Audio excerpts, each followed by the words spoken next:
Hello welcome to the class. तो आज अपन start कर रहे थे मैराथन पार्ट 2।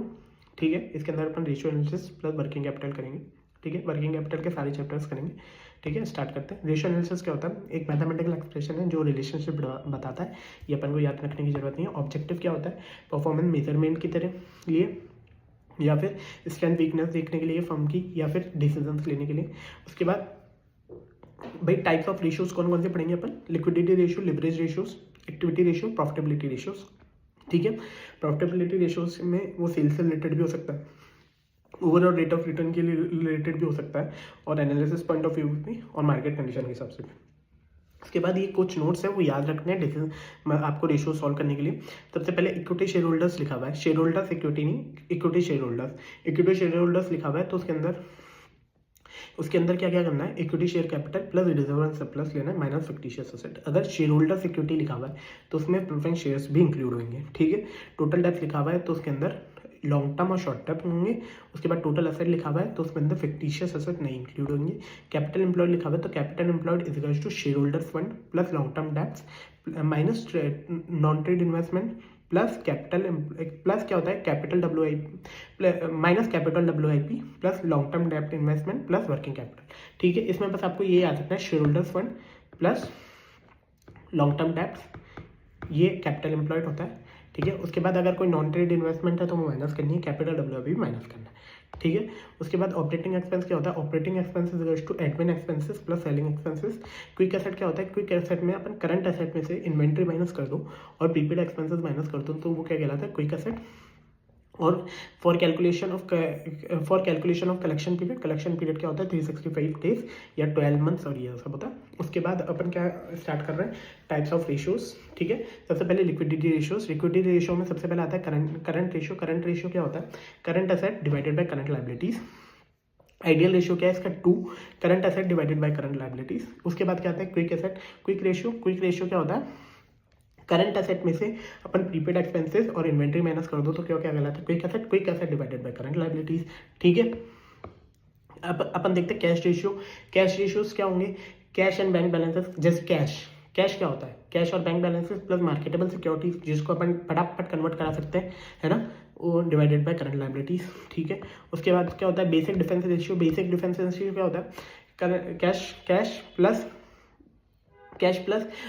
कैश तो होगा ही, मार्केटेबल सिक्योरिटीज होगी। उसके बाद नेट रिसीवेबल भी आते हैं इसमें हम बेसिक डिफेंस रेशियो में, डिवाइडेड बाय करंट लाइबिलिटीज। ठीक है, नहीं, divided by operating expenses into number of days. ठीक है, नेट वर्किंग कैपिटल क्या होता है? CA minus CL। ठीक है, एक बार वापस देख लेते हैं। सबसे पहले करंट रेशियो CA/CL। उसके बाद क्या होता है? क्विक रेशियो क्या होता है? Current asset minus prepaid expenses minus inventory, है ना। कैश रेशियोज क्या होता है भाई? जो जल्दी से जल्दी कैश में कन्वर्ट होता है, that is cash plus bank balances plus marketable securities. Basic defence ratio क्या होता है? Cash, bank balances plus marketable securities plus net receivable divided by operating expenses into by number of years, है ना, number of days, है ना। उसके बाद working capital क्या होता है? CA minus CL। ठीक है, अब क्या होता है? Equity ratios. इक्विटी रेशियोज में सबसे पहले आता है शेयर होल्डर्स इक्विटी। यहाँ क्या लिखा हुआ है? शेयर होल्डर्स इक्विटी, तो इसके अंदर प्रेफरेंस भी इंक्लूड होगा। एक share holders equity divided by net asset. ठीक है, डेप्ट रेशियो क्या होता है? टोटल डेप्ट डिवाइडेड बाय नेट एसेट, है ना। इक्विटी, डेप्ट टू इक्विटी क्या होता है? टोटल डेप्ट divided by total equity, share holders equity. ठीक है, उसके बाद डेप्ट टू टोटल एसेट क्या होता है? टोटल डेप्ट डिवाइडेड बाय टोटल एसेट, है ना। ठीक है, उसके बाद क्या लिखा हुआ है? Capital gearing ratio. Capital gearing ratio क्या होता है? जो ऐसा जगह से अपन ने कहीं से पैसा उठा रखा है जहाँ पे अपन को फिक्स नंबर ऑफ इंटरेस्ट देना है या फिक्स नंबर ऑफ डिविडेंड देना है, तो उससे क्या निकलता है? Capital gearing ratio. तो अपन फिक्स डिविडेंड किसको देते हैं? प्रेफरेंस शेयर्स वाले को, है ना। फिक्स इंटरेस्ट किसको देते हैं? डिबेंचर्स और other borrowed fund divided by equity कौन से? Equity share holders equity, equity share holders, ना कि share holders equity. Equity share holders कौन कौन से होते हैं? Equity share capital plus reserve and surplus minus fictitious asset. Proprietary ratio क्या होता है? Proprietary fund divided by total asset. ठीक है, अब प्रोप्राइटरी फंड क्या होता है? Proprietary fund is equals to equity share holders. ठीक है ना। उसके बाद क्या होता है? डेब्ट सर्विस कवरेज रेशियो। डेब्ट सर्विस कवरेज रेशियो क्या होता है? अर्निंग अवेलेबल फॉर डेब्ट service divided by interest plus installment, कि भाई अर्निंग अवेलेबल कितनी है डेब्ट सर्विस के लिए, उसके बाद इंटरेस्ट और इंस्टॉलमेंट। ठीक है, ये क्या होता है EBIT, ठीक है, EBIT, ठीक है। उसके बाद क्या होता है interest coverage ratio. Interest coverage ratio क्या होता है, कितना भाई कितना अपने पास पैसा है जिससे अपन इंटरेस्ट कवर कर सके, तो EBIT divided by interest. Preference dividend coverage ratio क्या होता है भाई, नेट प्रॉफिट EAT। भाई प्रेफरेंस डिविडेंड कब देते हैं अपन, सबसे पहले क्या होता है EBIT माइनस इंटरेस्ट, ठीक है, EBT से मेरा टैक्स गया, फिर क्या आता है EAT, इसमें से प्रेफरेंस शेयर्स का डिविडेंड दिया जाता है, तो EAT divided by preference dividend liability, ठीक है। उसके बाद क्या है, उसके बाद fix coverage ratio, fix charges coverage ratio. Fix charge किसको देना पड़ता है, EBIT plus depreciation divided by interest और पेमेंट ऑफ लोन, ठीक है। उसके बाद total asset turnover ratio. Total asset turnover ratio क्या होता है भाई, sales divided by total asset, ठीक है। उसके बाद fix asset turnover ratio, turnover है तो मतलब सेल्स ऊपर आएगा और डिवाइडेड बाय जिससे करना है, ठीक है, sales divided by fix asset. देखो कैपिटल टर्नओवर रेशियो है तो sales divided by net asset, जिसको अपन टोटल कैपिटल भी कह सकते हैं। उसके बाद वर्किंग कैपिटल है, working capital turnover ratio, sales divided by working capital. Inventory है तो sales divided by average inventory, sales अगर डेटर्स है, डेटर्स किस पे होते हैं, क्रेडिट सेल पे, तो credit sale divided by average debtors. ये ध्यान रखना, ये एवरेज लेना है, सब में एवरेज, ठीक है, ठीक है, इन सब में एवरेज लेना। रिसीवेबल डेटर्स वेलोसिटी, ये क्या होता है, average account receivable divided by average credit sale. इसमें क्या होता है, आपको ये भी कह सकता है टर्नओवर रेशियो, वो चीज़ वेलोसिटी, ठीक है। वेलोसिटी क्या होता है, average receivable divided by average sales. Average sale कैसे निकालेंगे, सेल्स डिवाइडेड बाय 360, ठीक है। 360 भी हो सकता है, 365 भी हो सकता है, ऐसे कंडीशन में भी। पेबल टर्नओवर रेशियो क्या होता है, average credit purchase divided by average account receivable, ठीक है। इसमें क्या होता है, जितना सेल्स की जगह परचेजेस आ गया, और परचेजेस यहाँ पर क्या हो गया है ना, पे जो अपना नेट असेट लेते थे या फिर अपन फिक्स असेट ले लेते थे, उसकी जगह क्या हो गया, पेबल्स हो गए। उसके बाद पेबल वेलोसिटी क्या हो गया, वही चीज़ हो गया, उल्टा भाई टर्नओवर रेशियो का उल्टा, ठीक है, इंटू 365, ठीक है। जीपी रेशियो क्या होता है, gross profit divided by sales. उसके बाद नेट प्रॉफिट रेशियो क्या होता है, net profit divided by sales. Net profit क्या होता है, देखो ग्रॉस प्रॉफिट कैसे निकलेगा भाई, सेल्स में से जो अपन ट्रेडिंग अकाउंट बनाते हैं भाई, सेल्स परचेजेज और वाला डायरेक्ट एक्सपेंसेस माइनस करके सेल्स में से, ठीक है। उसके बाद क्या आता है, ग्रॉस प्रॉफिट, और ग्रॉस प्रॉफिट में से जब इनडायरेक्ट एक्सपेंसेस माइनस कर देते हैं तो वो क्या होता है, नेट प्रॉफिट, ठीक है ना। उसके बाद क्या आता है, ऑपरेटिंग प्रॉफिट। ऑपरेटिंग प्रॉफिट क्या होता है, EBIT डिवाइडेड बाय सेल्स, ठीक है ना, क्योंकि यहाँ पे क्या है, प्रॉफिट रेशियो टू सेल्स, तो सेल्स है तो डिवाइडेड बाय सेल्स करेंगे, है ना। एक्सपेंस रेशियो सबसे पहले COGS divided by sales. Operating expense आपको क्या बनाता है, एडमिन प्लस सेलिंग एक्सपेंसेस को क्या कहते हैं, ऑपरेटिंग एक्सपेंस, तो operating expense divided by sales. उसके बाद ऑपरेटिंग रेशियो क्या होता है, total COGS plus operating expenses, ठीक है, टोटल COGS भी ले लिया, कॉस्ट ऑफ गुड सोल्ड भी ले लिया, प्लस ऑपरेटिंग एक्सपेंसेस भी ले लिया, ठीक है, वो क्या कहलाता है, ऑपरेटिंग रेशियो। उसके बाद फाइनेंशियल एक्सपेंस रेशियो क्या होता है, financial expense divided by sale, आपको याद रखने की जरूरत नहीं है, ठीक है। उसके बाद ROI क्या होता है, रिटर्न कितनी मिली, किसके लिए, अपॉन इन्वेस्टमेंट, ठीक है ना। रिटर्न ऑफ एसेट क्या होता है, net profit after tax divided by average total asset, ठीक है। रिटर्न ऑफ कैपिटल एम्प्लॉयड क्या होता है, EBIT divided by capital employed. यहाँ पे EBIT क्यों लिया, क्योंकि यहाँ पे टोटल कैपिटल है जिसमें अपन equity plus long term debt, ठीक है, उसको क्या कहते हैं, रिटर्न ऑफ कैपिटल एम्प्लॉयड, है ना। रिटर्न ऑफ भाई प्री और पोस्ट दोनों कर सकते हैं, वो तो कोई दिक्कत है ही नहीं। रिटर्न ऑफ इक्विटी क्या होता है, net profit after tax, net EAT plus PS dividend, ठीक है, डिवाइडेड बाय नेट वर्थ, ठीक है, ठीक है। नेटवर्थ क्या होता है, जो अपना इक्विटी शेयर होल्डर्स, ना कि शेयर होल्डर्स इक्विटी, ये ध्यान रखना, ठीक है। EPS कैसे निकालते हैं, net profit after tax divided by number of equity share holders. DPS कैसे निकालते हैं, dividend total dividend divided by number of shares, है ना। DP रेशियो कैसे निकालते हैं, DP रेशियो क्या होता है, वही चीज़ होता है, DPS डिवाइडेड बाय EPS, ठीक है। P रेशियो क्या होता है, market price divided by EPS। Dividend yield क्या होता है, dividend divided by initial share price, ठीक है ना। अर्निंग यील्ड क्या होता है, EPS divided by market price, ठीक है, M market value to book value क्या होता है, एमपीएस डिवाइडेड बाय बीपीएस, और क्यू रेशियो क्या होता है, market value of equity and liabilities divided by estimated replacement cost of the set. ठीक है, क्यू रेशियो पढ़ लेते हैं। It measures the market value of the equity as well as डेब्ट in comparison to the total asset and replacement cost. ठीक है ना। अब आपको इसमें याद रखने की क्या जरूरत है, ठीक है, देखो सबसे पहले तो याद रखना टर्नओवर रेशियो में डिवाइडेड बाय सेल्स होगा, है ना, ठीक है। सेल्स भाई एवरेज रिसीवेबल, देखो टर्नओवर रेशियोज कैसे निकालते हैं एक बार अपन देखते हैं, आपको अभी उसमें समझ में आ जाएगा। ठीक है, टर्नओवर रेशियोज कैसे होंगे, सेल्स डिवाइडेड बाय जिसका टर्नओवर मांगा है, जैसे फिक्स असेट मांगे तो फिक्स असेट, एवरेज असेट का मांगे तो एवरेज। ठीक है, उसके बाद क्या होगा, रिसीवेबल का मांगा है, रिसीवेबल में क्या लेना है, क्रेडिट, है ना, पेबल्स में क्या लेना है, परचेजेस। ठीक है, उसके बाद वेलोसिटी मांगी है, वेलोसिटी मांगे तो 1 टर्नओवर रेशियो कर देना। ठीक है, वेलोसिटी मतलब क्या होता है, कितने number of time turnover ratios घूम रहा है पूरे ईयर में। ठीक है, जैसे 365 डिवाइडेड बाय टर्नओवर रेशियो। ठीक है, इसको क्या कहेंगे, समझ गए, आगे चलते हैं। अब अपन इसमें क्या है, आपको दो तरीके के क्वेश्चन मिल सकते हैं। ठीक है, दो तरीके के क्वेश्चन आएंगे इसके अंदर, या तो फाइंडिंग ऑफ रेशियोज फाइंड करने, ठीक है, या फिर क्या क्वेश्चन आ सकता है, आपको वो बनाना है, क्या बोलते हैं अपन, फाइनेंशियल्स बनाना है। ठीक है, ये वाला क्वेश्चन आने के ज़्यादा चांसेस रहते हैं, ये वाले क्वेश्चन आने के कम चांसेस रहते हैं, मतलब आपको रेशियोज याद करने की बहुत कम जरूरत है। ठीक है, मैंने ये नहीं बोला रेशियोज याद नहीं करने, मैंने ये बोला कम ज़रूरत है। ठीक है, यह ध्यान रखना।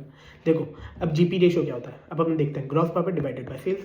ऑपरेटिंग एक्सपेंस रेशियो क्या होता है, ऑपरेटिंग एक्सपेंस रेशियो क्या होता है, देखो क्या होता है, admin plus selling divided by sales. Operating profit ratios क्या होता है, ईबीआईटी डिवाइडेड बाय सेल्स। ठीक है, कैपिटल टर्नओवर रेशियोज क्या होगा, टर्नओवर है तो क्या होगा, sales divided by total capital employed. ठीक है, स्टॉक टर्नओवर क्या होगा, sales divided by average stock. ठीक है, नेट प्रॉफिट नेट प्रॉफिट क्या होगा, net profit divided by net worth. ये खुद ने लिख के दे दिया, नेट प्रॉफिट टू नेटवर्थ। उसके बाद क्या है, रिसीवेबल कलेक्शन पीरियड बोल रहा है, मतलब रिसीवेबल टर्नओवर रेशियो बोल रहा है। ठीक है, मतलब 365 divided by receivable turnover ratio. ठीक है, अपन देखते हैं ग्रॉस प्रॉफिट, सबसे पहले देख लेते हैं इसमें ग्रॉस प्रॉफिट की तरह, मैं आपको दिखाते जाता हूँ। देखो ये नेट प्रॉफिट दे रखा है, ये ग्रॉस प्रॉफिट दे रखा है पिछले ईयर का और इस ईयर का, है ना, डिवाइडेड बाय सेल्स करेंगे। सेल्स कितनी दे रखी है इसमें, टोटल सेल्स क्या है, 3 लाख रुपीज़, इसमें क्या 374, आ जाओ देख लो। ठीक है, उसके बाद ऑपरेटिंग एक्सपेंस रेशियो क्या होता है, अपन क्या कर रहे थे, ऑपरेटिंग एक्सपेंस रेशियो क्या होता है, ये लिखा हुआ आपका ऑपरेटिंग एक्सपेंसेस। ठीक है, ये लिखे हुए ये सारे ऑपरेटिंग एक्सपेंसेस 49,000 और 57,000। ठीक है, 49,000 और 57,000। उसके बाद operating profit ratios, operating profit क्या होता है, ईबीआईटी। ठीक है, ईबीआईटी देख लेते हैं, ईबीआईटी। ठीक है, नेट प्रॉफिट। ठीक है, आ जाओ इसके अंदर क्या दे रखा है, net profit. Capital turnover ratios क्या दे रखे हैं, sales upon capital employed. Sales क्या है, 3 लाख रुपीज़, और कैपिटल एम्प्लॉयड कितना है, देख लेते हैं एक बार, आ जाओ बैलेंस शीट गिरी। कैपिटल एम्प्लॉयड कितना है इसके अंदर, फिक्स असेट दे रखे हैं, रिसीवेबल्स दे रखे हैं। उसके बाद नेट असेट हो गया, शेयर्स कैपिटल ये दिखाओ, share capital plus reserve plus. ठीक है, कैपिटल एम्प्लॉयड हो गया। उसके बाद क्या देखेंगे, स्टॉक टर्नओवर रेशियोज क्या, sales divided by total stock, मतलब अगर अपन सेल्स की जगह COGS भी ले सकते हैं स्टॉक टर्नओवर में, तो COGS divided by average stock. ठीक है, एवरेज स्टॉक कैसे निकाला इसने, ठीक है, opening plus closing divided by 2। ठीक है, अपन देख लेते हैं, 60,000 दे रखा है इसका, है ना, और इसका क्लोजिंग कितना दे रखा है, 94,000, तो वह इसका प्लस इसका डिवाइडेड बाय 2। ठीक है ना, अब हम देख लेंगे तो नेट प्रॉफिट टू नेटवर्थ कितनी है इसकी, वही 1 लाख रुपीज़, क्योंकि share holders wealth is equals to net worth, है ना। रिसीवेबल टर्नओवर रेशियो, तो एवरेज रिसीवेबल, है ना, ये देखो। ठीक है, 50,000 डिवाइडेड बाय, है ना। ठीक है, उसके बाद क्या एवरेज स्टॉक कितना दे रखा है, जो इसने दे रखा है, कम्प्लीटली दे रखा है ठीक है। उसके बाद एवरेज क्रेडिट सेल बता रखी है, ठीक है। रिसीवेबल कलेक्शन पीरियड कैसे निकालेंगे, अपन दो तरीके से निकाल सकते हैं, देखो 1/टर्नओवर टर्नओवर रेशियोज भी कर सकते हैं, 365 डिवाइडेड बाय टर्नओवर रेशियो भी कर सकते हैं, है ना, या फिर ऐसे भी कर सकते हैं, sales divided by average receivable, ठीक है, ठीक है। Sales divided by average receivable क्या हो जाएगा, ये क्या हो जाएगा, टर्नओवर, है ना।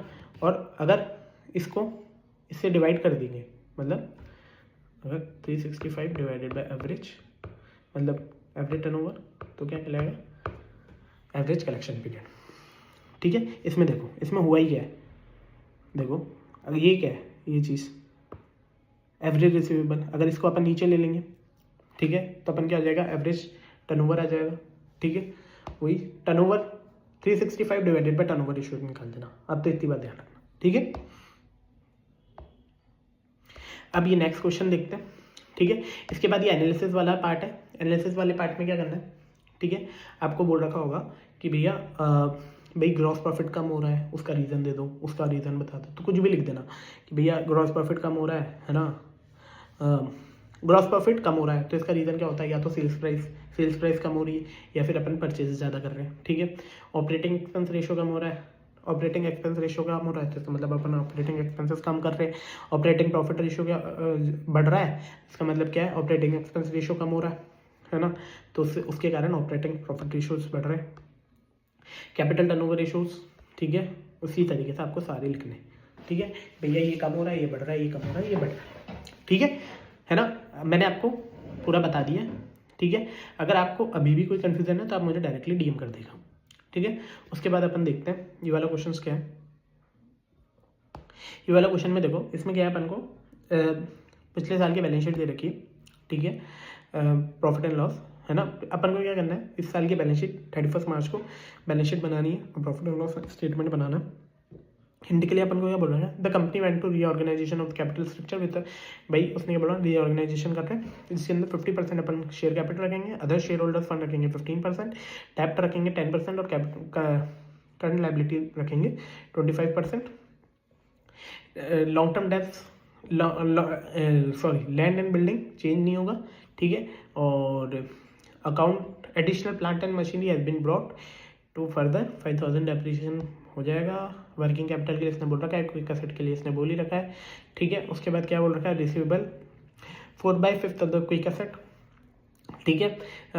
रिटर्न टू नेटवर्थ बोल रखी है और ये सब बोल रखा है, ठीक है। अब हम देखते हैं ये फिक्स एसेट का, ये भी बोल रखा है 60% of the total fix asset is current asset, है ना। Fix asset is total asset का 60% है, ठीक है। अब अपन को क्या बोल रखा था सबसे पहले कि अपन जो अभी जो अपन ने रेशियो बांट रखे वो इस तरीके से करना है, ठीक है ना। तो अभी क्या है, 1 लाख का शेयर कैपिटल है, ठीक है। अब शेयर कैपिटल तो 1 लाख का ही रहेगा, तो अब क्या हो गया, टोटल शेयर कैपिटल कितना हो गया, 50% इज टू 1 लाख, तो total share capital total capital कितना हो गया, तो 2 लाख रुपीज़, ठीक है। 1 लाख डिवाइडेड बाई 50%, ठीक है। उसमें से उसने क्या बोल रखा है, 50% तो ये हो गया, तो 50% 1 लाख ये हो गया, 15,000 ये हो गया, ठीक है। 10,000 ये हो गया, सॉरी 30,000 ये हो गया, 20,000 ये हो गया। उसके बाद ठीक है 50,000 ये हो गया, ठीक है। देखते हैं अपन 50% 15, ठीक है। उसके बाद क्या हो गया, total asset is to total liability, है ना। भाई टोटल लाइबिलिटी कितनी हो गई, 2 लाख, तो टोटल एसेट कितने हो गया, 2 लाख, है ना। उसमें से उसने क्या बोल रखा है, फिक्स एसेट कितना है, 60%, ये देखो फिक्स एसेट 60%, 60% फिक्स एसेट हो गया, ठीक है। तो इसका मतलब करंट एसेट कितने हो गए, 80%, 80,000, ठीक है। और देखते हैं, ठीक है, करंट एसेट उसने क्या बोला, 80,000 हो गया, ठीक है। उसके बाद अब अपन को क्या बोल रखा है, क्विक रेशियो 1:1 में, तो क्विक रेशियो निकालने का फॉर्मूला क्या होता है, current asset minus prepaid expenses या फिर minus stock divided by current liabilities is equals to 1, ठीक है। करंट एसेट अपन ने निकाल ही लिया था इसमें 80,000, ठीक है, minus stock divided by 50,000 is equals to 1, तो स्टॉक कितना आएगा इसमें, अपना स्टॉक कितना आ गया 30,000, ठीक है। ये वाला भी हो गया। रिसीवेबल क्या क्या बोल रखा है, 4/5 of the quick asset, quick cassette का 4/5। तो क्विक कैसेट अपन ने क्या निकाला था 80,000 माइनस 30,000 दैट इज 50,000। 50,000 इंटू 4/5, ठीक है। उसके बाद क्या बोल रखा है, उसने और क्या क्या चीज़ बोल रखी है। अपन ने क्या क्या यूज़ कर लिया, वर्किंग कैपिटल कर लिया, ठीक है, क्विक एसेट कर लिया अपन ने, रिसीवेबल कर लिया। उसके बाद क्या लिखा, नेटवर्थ और ग्रॉस प्रॉफिट, ठीक है। आ जाओ, उसके बाद क्या लिखा है, receivable turnover ratio. Receivable turnover ratio क्या बोल रखा है, रिसीवेबल टर्नओवर रेशियो क्या बोल रखा है उसने। रिसीवेबल टर्नओवर रेशियो का फॉर्मूला क्या होता है, सबसे पहले तो ये देख लेते हैं, average receivable divided by credit sale, ठीक है। रिसीवेबल टर्नओवर रेशियो इसने बोल रखा है 2 मंथ्स में रिसीवेबल टर्नओवर रेशियो। तो टोटल क्रेडिट सेल कितनी हो गई 4,80,000, ठीक है। उसके बाद क्रेडिट सेल कितनी होगी 2,40,000, ठीक है। जीपी रेशियो उसने बोला 15% ऑफ द सेल, इसमें लिखा हुआ है, ये देखो आप क्वेश्चन में, GP ratio 15% of the sale, ठीक है। स्टॉक टर्नओवर रेशियो अपन ने यूज़ कर लिया है, ठीक है। रिटर्न टू नेटवर्थ 10%, ये भी देख लेंगे अभी, रुक जाओ। रिटर्न टू नेटवर्थ कैसे निकलेगी, रिटर्न टू नेटवर्थ क्या होता है, नेट प्रॉफिट। नेटवर्थ कितनी होगी इसमें 1,30,000, नेटवर्थ कैसे निकाली इसने, ठीक है। अपन देखते हैं नेटवर्थ कैसे निकाली। 1 लाख के तो शेयर्स हो गए, ठीक है, और 30,000 के अदर शेयर होल्डर्स फंड हो गए, ठीक है। तो ये क्या हो गया, नेटवर्थ हो गई, ठीक है। तो टोटल नेट प्रॉफिट कितना है 13,000, ठीक है ना। डिबेंचर्स के लिए उसने पहले बोल दिया था 5% का, तो 1,000 का इंटरेस्ट। अब अपन PNL बना लेते हैं। सेल्स अपन ने निकाली ली थी, ठीक है, सेल्स अपन ने निकाली ली। उसके अंदर COGS, भाई ग्रॉस प्रॉफिट दे रखा है तो COGS निकाल ही जाएगा, ठीक है। डिबेंचर इंटरेस्ट अपन ने निकाल लिया, ठीक है। ग्रॉस प्रॉफिट यहाँ पे सेट करो, ठीक है। नेट प्रॉफिट अपन ने निकाल लिया, तो बैलेंसिंग फिगर क्या बचा, एडमिन एक्सपेंसेस। अब अपन देख लेते हैं सबसे पहले, फिक्स एसेट अपन ने निकाल ही लिया था, 2 मिनट। फिक्स एसेट स्टॉक निकाल लिया, रिसीवेबल निकाल लिया। अब अपन ने फिक्स एसेट के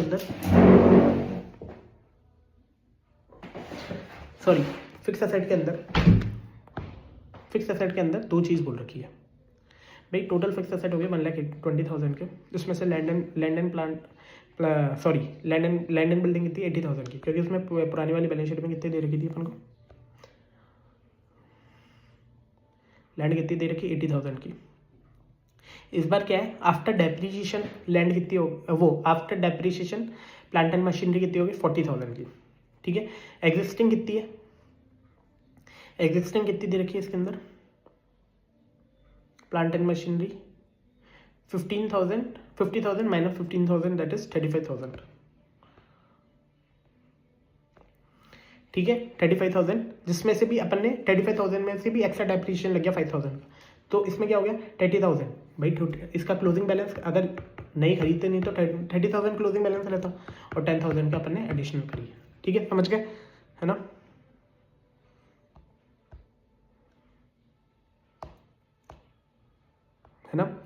अपन क्या हो गया, प्लांट एंड मशीनरी और लैंड का अपन को बैलेंस मिल गया, ठीक है। उसके बाद ये टोटल हो गया, ठीक है, हो गया, क्वेश्चन हो गया।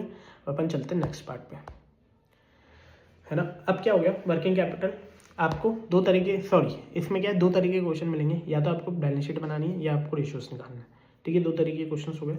अब अपन चलते हैं नेक्स्ट पार्ट पे, जो वर्किंग कैपिटल मैनेजमेंट है। वर्किंग कैपिटल मैनेजमेंट अपन सबसे पहले रिसीवेबल मैनेजमेंट करेंगे। सबसे पहले देखते हैं रिसीवेबल मैनेजमेंट क्या होता है। रिसीवेबल मैनेजमेंट क्या होता है, जितने भी अपन रिसीवेबल्स होते हैं जो अपन ने क्रेडिट सेल करी, उस पर अपन को रिसीवेबल जनरेट हो गए होंगे, उसको मैनेज करना, उसको वो क्या कहलाता है, रिसीवेबल मैनेजमेंट, ठीक है। उसके अंदर क्या है, एवेल्यूशन ऑफ रिसीवेबल मैनेजमेंट। इसके अंदर 2 अप्रोच होगी, एक तो टोटल अप्रोच, ठीक है, एक होता है इंक्रीमेंटल अप्रोच, ठीक है। एक इंक्रीमेंटल अप्रोच होगी, एक टोटल अप्रोच होगी। सबसे पहले अपन टोटल अप्रोच देखते हैं। सबसे पहले एनुअल क्रेडिट सेल में से वेरिएबल कॉस्ट माइनस करेंगे, माइनस फिक्स कॉस्ट करेंगे, तो अपन क्या आएगा, profit before debts, bad debts and admin cost, ठीक है। उसके बाद बैड डेब्ट्स माइनस करेंगे प्लस एडमिन कॉस्ट माइनस करेंगे।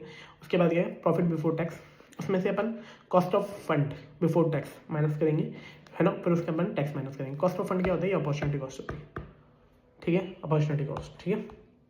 उसमें से टैक्स माइनस करेंगे, वो अपने पास क्या आएगा, नेट बेनिफिट आफ्टर टैक्स, ठीक है।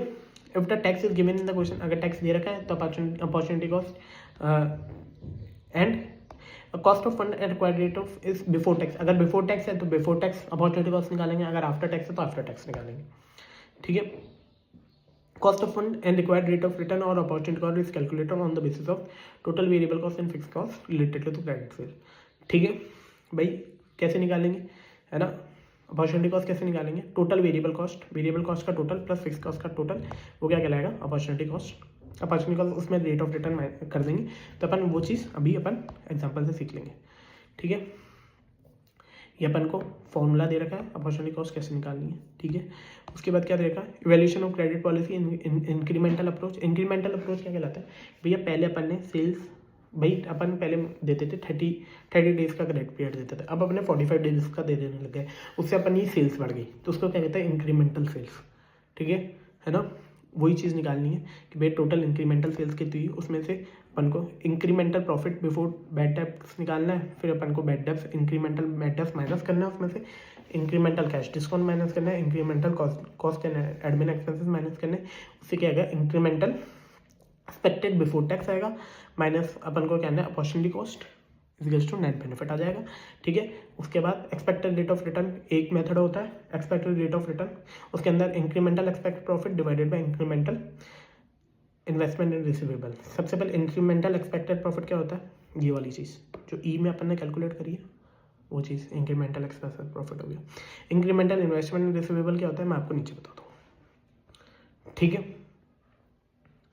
है ना। आगे चलते हैं, देखो इंक्रीमेंटल इन्वेस्टमेंट का भी लिखा हुआ है, cost of credit sale into collection period, ठीक है, अर्लियर माइनस न्यू, ये अपन देख लेंगे, ठीक है। अब सबसे पहले ये क्वेश्चन देख लो, देखो अभी अपन 6 लाख के सेल्स करते हैं, 30 डेज का क्रेडिट पीरियड देते हैं, अब अपन 30 से 10 डेज और बढ़ा दिए, तो अपनी क्या है, सेल्स इंक्रीज होती है 30,000 से, प्लस डिफॉल्ट रेट हो जाती है 1.5%, ठीक है ना। अगर 20 डेज और बढ़ाते हैं तो अपनी सेल्स इंक्रीज होती है 48,000 से, प्लस डिफॉल्ट रेट बढ़ती है 2%, है ना। उसके बाद क्या कर रहे हैं, सी भाई 30 डेज से बढ़ाते हैं, सेल्स इंक्रीज होती है 75,000 से, प्लस डिफॉल्ट रेट बढ़ती है अपनी 3% से, ठीक है। सेल्स इंक्रीज होती है 45 डेज से, अपन 45 डेज से अपन कलेक्शन पीरियड इंक्रीज करते हैं, जिसके अंदर डिफॉल्ट रेट अपनी हो जाती है 4% से, ठीक है। इसके अंदर क्या दे रखा है, selling price is 3 rupees, average भाई सेलिंग प्राइस दे रखी है, एवरेज कॉस्ट दे रखी है 2.25, वेरिएबल कॉस्ट है इसमें 2 रुपीज़, ठीक है। अब अपन दे रखे हैं एवरेज कॉस्ट इज 2.25, तो टोटल कॉस्ट कितनी हो गई भाई, पहले अपन कितने यूनिट सेल करते थे, 6 lakh per annum divided by 6 lakh divided by 3, 6 lakh divided by 3, ठीक है। ये क्या हो गया, अपना टोटल कॉस्ट हो गई, नंबर ऑफ यूनिट्स इंटू 2.25, ऐसे 4,50,000, 4,50,000 में से 2 लाख इंटू 2, तो क्या हो गया, अपना वेरिएबल कॉस्ट हो गई, ठीक है।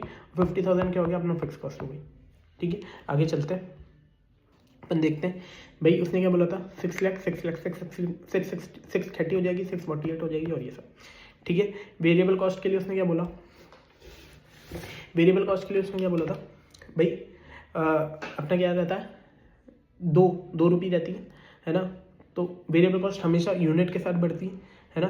तो पहले क्या था, 2 रुपीज़ पर हेड वेरिएबल कॉस्ट थी, जिसमें से अपन ने पहले 30,000 यूनिट सेल करी थी, ठीक है ना। तो अभी भी रेट तो वही रहेगी, डिवाइडेड बाय 3, है ना, ठीक है। वेरिएबल कॉस्ट इतने से बढ़ती जाएगी हमेशा, ठीक है, कोई दिक्कत नहीं है ना। और ऐसे भी देख सकते हैं वेरिएबल कॉस्ट कितने परसेंट है सेल का,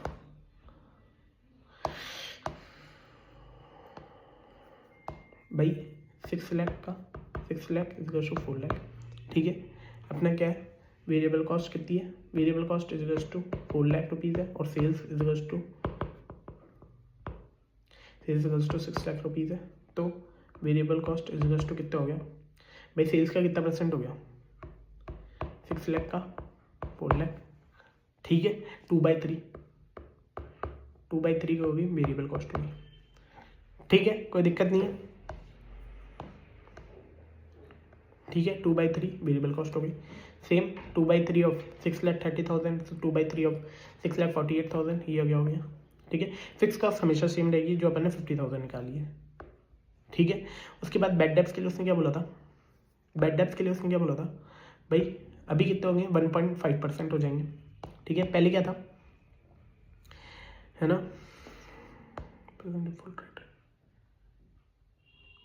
है ना, अभी कितना हो जाएगा 1.5% हो जाएगा,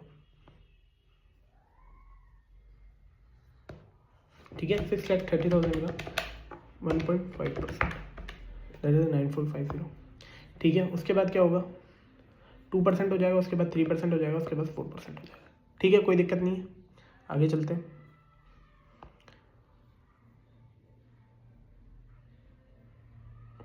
ठीक है, पहले वाली बैड डेब्ट्स की रेट है 1%, ठीक है। आगे चलते हैं, बैड डेब्ट्स माइनस करा, एक्सपेक्टेड प्रॉफिट कितना है 1,44,000, ठीक है। अब अपॉर्चुनिटी कॉस्ट, अपॉर्चुनिटी कॉस्ट क्या होता है, variable cost plus fix cost into required rate of return into divided by 360, ठीक है ना। वेरिएबल कॉस्ट कितनी है इसमें, वेरिएबल कॉस्ट कितनी है अपन ने पहले ही निकाल रखी है, वेरिएबल कॉस्ट कितनी हो गई 4 लाख रुपीज़, फिक्स कॉस्ट कितनी हो गई 50,000, ठीक है। 4,50,000, ठीक है, 4,50,000 कहाँ, अपॉर्चुनिटी कॉस्ट कितनी है 4,50,000 की अपॉर्चुनिटी कॉस्ट कितनी है 20% का 20% इंटू 30 डेज डिवाइडेड बाय 360, देख लो कितनी आई 7500, ठीक है। सेम सब तरीके के निकाल लेंगे, कैसे निकाला, variable cost 4 lakh rupees plus fix cost 50,000 into number of days जो कि पहले कितना था 30 डेज डिवाइडेड बाय 360 इंटू वो जो रेट दे रखी है अपन को 20%, ठीक है। तो क्या आएगी अपॉर्चुनिटी कॉस्ट आ जाएगी, ठीक है। अब अपन को फिक्स कॉस्ट का तरीका बता रखा है, वो अपन ने पहले ही कैलकुलेट अपन ने कर लिया, ठीक है ना। उसके बाद क्या रखा है, कैलकुलेशन ऑफ अपॉर्चुनिटी कॉस्ट, मैंने आपको अपॉर्चुनिटी कॉस्ट ऊपर ही निकालना सिखा दिया, ठीक है। उसके बाद क्या आता है इंक्रीमेंटल अप्रोच, इंक्रीमेंटल अप्रोच में क्या होगा, सिर्फ इंक्रीज कितनी हुई सेल्स, जैसे इसमें क्या होगा कितनी इंक्रीज हुई 30,000 से इंक्रीज 48,000 से 75,000 से और 80,000, इसके अंदर कॉस्ट कितनी इंक्रीज हुई, फिक्स कॉस्ट तो सेम रहेगी भाई, वेरिएबल कॉस्ट 20,000 से बढ़ी, 30,000 से बढ़ी, 50,000 से और 60,000 से, ठीक है। कंपैरिजन किससे करना है, इस वाले से कंपैरिजन करना है, ठीक है भाई। यहाँ पे क्या था, सेल्स पहले कितनी थी, सेल्स कितनी थी 6 लाख, उससे क्या होगा 630 हो गई, तो मतलब यहाँ से यहाँ तक कितनी बढ़ी 30,000, यहाँ से यहाँ तक कितनी बढ़ी 48,000, ठीक है। आगे चलते हैं 30,000 48,000, फिक्स कॉस्ट सेम रहेगी। उसके बाद इंक्रीमेंटल बैड डेब्ट्स कितने हुए, ये अपन ने देखो पहले बैड डेब्ट्स कितने थे 6,000, उसके बाद कितने हो गए 9450, तो कितने बढ़े 9450 माइनस 6,000, 9450 माइनस 6,000 दैट इज 3450, ठीक है। उसके बाद इंक्रीमेंटल एक्सपेक्टेड प्रॉफिट आ गया अपने पास कितना है 6550 और ये सब। उसके बाद क्या है रिक्वायर्ड रेट ऑफ रिटर्न, ठीक है। कॉस्ट ऑफ क्रेडिट सेल कितनी 4,50,000 ये सब। कलेक्शन पीरियड 30,000 और 30,000 ये। फिर उसके बाद इन्वेस्टमेंट कितना हो गया, total investment in credit sale कितना हो गया, ठीक है भाई 30 जितना उसने कलेक्शन पीरियड है, जैसे उसने 30 डेज है तो 4,50,000 इंटू 30 डिवाइडेड बाई 360 ये अपना ये हो गया। फिर इंक्रीमेंटल इन्वेस्टमेंट इन सेल्स कितना होगा भाई, इसमें से इसको माइनस करेंगे, इसमें से इसको माइनस करेंगे, जैसे that is 52,222 minus 37,500 that is 14,722, ठीक है। 66,944 माइनस 37,500 दैट्स 29,444, ठीक है। फिर उसको रिक्वायर्ड डेट से मल्टीप्लाई करेंगे तो उससे क्या आएगा इंक्रीज इन अपॉर्चुनिटी कॉस्ट आ जाएगी, उसके बाद नेट बेनिफिट आ जाएगा, ठीक है। कोई दिक्कत नहीं है ना। अब रिकमेंडेड क्या रहेगा, जिसका सबसे ज़्यादा है, सबसे ज़्यादा किसका है 3606, तो प्रपोजल ए अपने लिए बेटर है, ठीक है। उसके बाद एक क्या बताया था मैंने आपको एक्सपेक्टेड रिटर्न ऑफ मेथड, उसके अंदर क्या लिखना है भाई expected increase in profit divided bye expected investment, ठीक है। एक्सपेक्टेड इंक्रीज इन प्रॉफिट कितना हुआ 6550 हुआ, इसमें एक्सपेक्टेड इन्वेस्टमेंट निकालने का तरीका मैंने आपको बता ही दिया कि भैया जितनी भी सेल्स हुई, जितनी भी कॉस्ट लगी into number of days divided by 360, ठीक है, उससे क्या निकलेगा, एक्सपेक्टेड इन्वेस्टमेंट निकल जाएगा। ठीक है, एक्सपेक्टेड इन्वेस्टमेंट निकल जाएगा। फिर अपन को इंक्रीमेंटल निकालना है, तो अपन ने पॉलिसी ए, पॉलिसी बी और पॉलिसी डी का निकाल लिया, और सबसे ज़्यादा किसका है, पॉलिसी ए, मतलब आंसर सेम ही जाएगा। ठीक है, उसके बाद क्या होगा, फैक्टरिंग। फैक्टरिंग मतलब क्या होता है, सबसे पहले ये समझते हैं। फैक्टरिंग मतलब क्या होता है, जैसे अपने पास कोई रिसीवेबल हो गया, क्या हो गया, अपन को उससे पैसा कलेक्ट करना पड़ेगा, बट अपन उनसे पैसा ना कलेक्ट करके, ठीक है, अपन किसी और को सेल कर देते हैं। उनको बोलते हैं आप रिसीवेबल से पैसा कलेक्ट कर लेना। ठीक है, अब मान लो अपन ने किसी को सेल करा, तो अपन से कमीशन भी लेगा। भाई बोलेगा मेरा क्या फ़ायदा है, भाई मेरे को तुम्हारे को 10 रुपये देने, उसको 10 रुपये देने, तो ऐसा करता हूँ मैं आपसे पैसा लूँगा, कमीशन लूँगा। ठीक है, ऐसा भी हो सकता है वो जो अपन को पैसा दे रहा है उसका अपन से इंटरेस्ट चार्ज करे, तो इंटरेस्ट चार्जेस भी हो सकता है। ठीक है, अब क्या हो सकता है, अपनी कॉस्ट क्या क्या थी, पहले क्या थी, अगर अपन कलेक्ट करते रिसीवेबल से, तो क्या बैड डेट्स हो सकते थे रिसीवेबल। उसके बाद एडमिन का खर्चा। एडमिन का खर्चा कैसे, जैसे मान लो मैं किसी से कॉल करवाता हूँ, है ना, तो उसके लिए एक बंदा बैठाना पड़ता, उसको क्या कहते हैं, एडमिन का खर्चा। ठीक है, ये अपन देख लेते हैं। अब रिसीवेबल फैक्टरिंग कैसे निकालेंगे अपन, फैक्टरिंग कैसे का सॉल्व करेंगे, कैलकुलेशन द सेविंग्स, सबसे पहले सेविंग्स निकाल ली, calculation cost due to the factoring, फिर नेट बेनिफिट निकालना। अब सेविंग्स क्या क्या हो सकती है, भाई एडमिन कॉस्ट बच गई अपनी, बैड डेट्स बच गए। कॉस्ट क्या क्या हो सकती है, भाई एक तो एनुअल चार्जेस देने पड़ेंगे और अदर कॉस्ट हो सकती है। उसके बाद क्या नेट बेनिफिट आएगा। ठीक है, अब क्या हो सकता है अपन को, भाई कितना पैसा एडवांस में मिलेगा, वो कहेगा ना भाई मैं आपको एडवांस दूंगा, तो कितना एडवांस देगा। ठीक है, टोटल भाई एवरेज रिसीवेबल माइनस, वो उसने बोला भाई 10% का रिजर्व रखूंगा, 10% का रिजर्व, उसने क्या बोला 10% का कमीशन और चाहिए मेरे को, तो उसका 10% का कमीशन और। ठीक है, इतना पैसा मिलेगा। फिर उसने बोला कि इंटरेस्ट काटना है, तो इंटरेस्ट काट के पैसा दे दे भाई। फिर ये टोटल जो है वो अपन को एडवांस में मिला। ठीक है, इफेक्टिव कॉस्ट ऑफ फैक्टरिंग क्या होता है, इफेक्टिव कॉस्ट जैसे cost minus saving divided by amount of advance. फिर अपन ये क्वेश्चन देख लेते हैं। Factoring firm has a credit share of 360 lakh and average collection period is 30 days. भाई 30 डेज में पैसा आ जाता है। ठीक है, उसने क्या बोला, बैड डेट्स रहेगी 2%। The firm spend 1,40,000 annually on debtors administration. भाई उसने 1,40,000 एनुअली अपन खर्चा करेंगे। द कॉस्ट ऑफ कंप्राइजिंग भाई टेलीफोन और वो अपन ने एक बंदा बिठा रखा उसका अवॉइडेबल कॉस्ट। ठीक है, the factor will charge 1% commission, 1% commission charge करेगा and will pay advances on against the receivable and 15% का पर एनम अपन को इंटरेस्ट मिलेगा। After withholding 10% interest. भाई 10% का इंटरेस्ट रखने के बाद, है ना, वो अपन को अपना पैसा दे देगा। 10% रिजर्व रखने के बाद वो अपना पैसा देगा।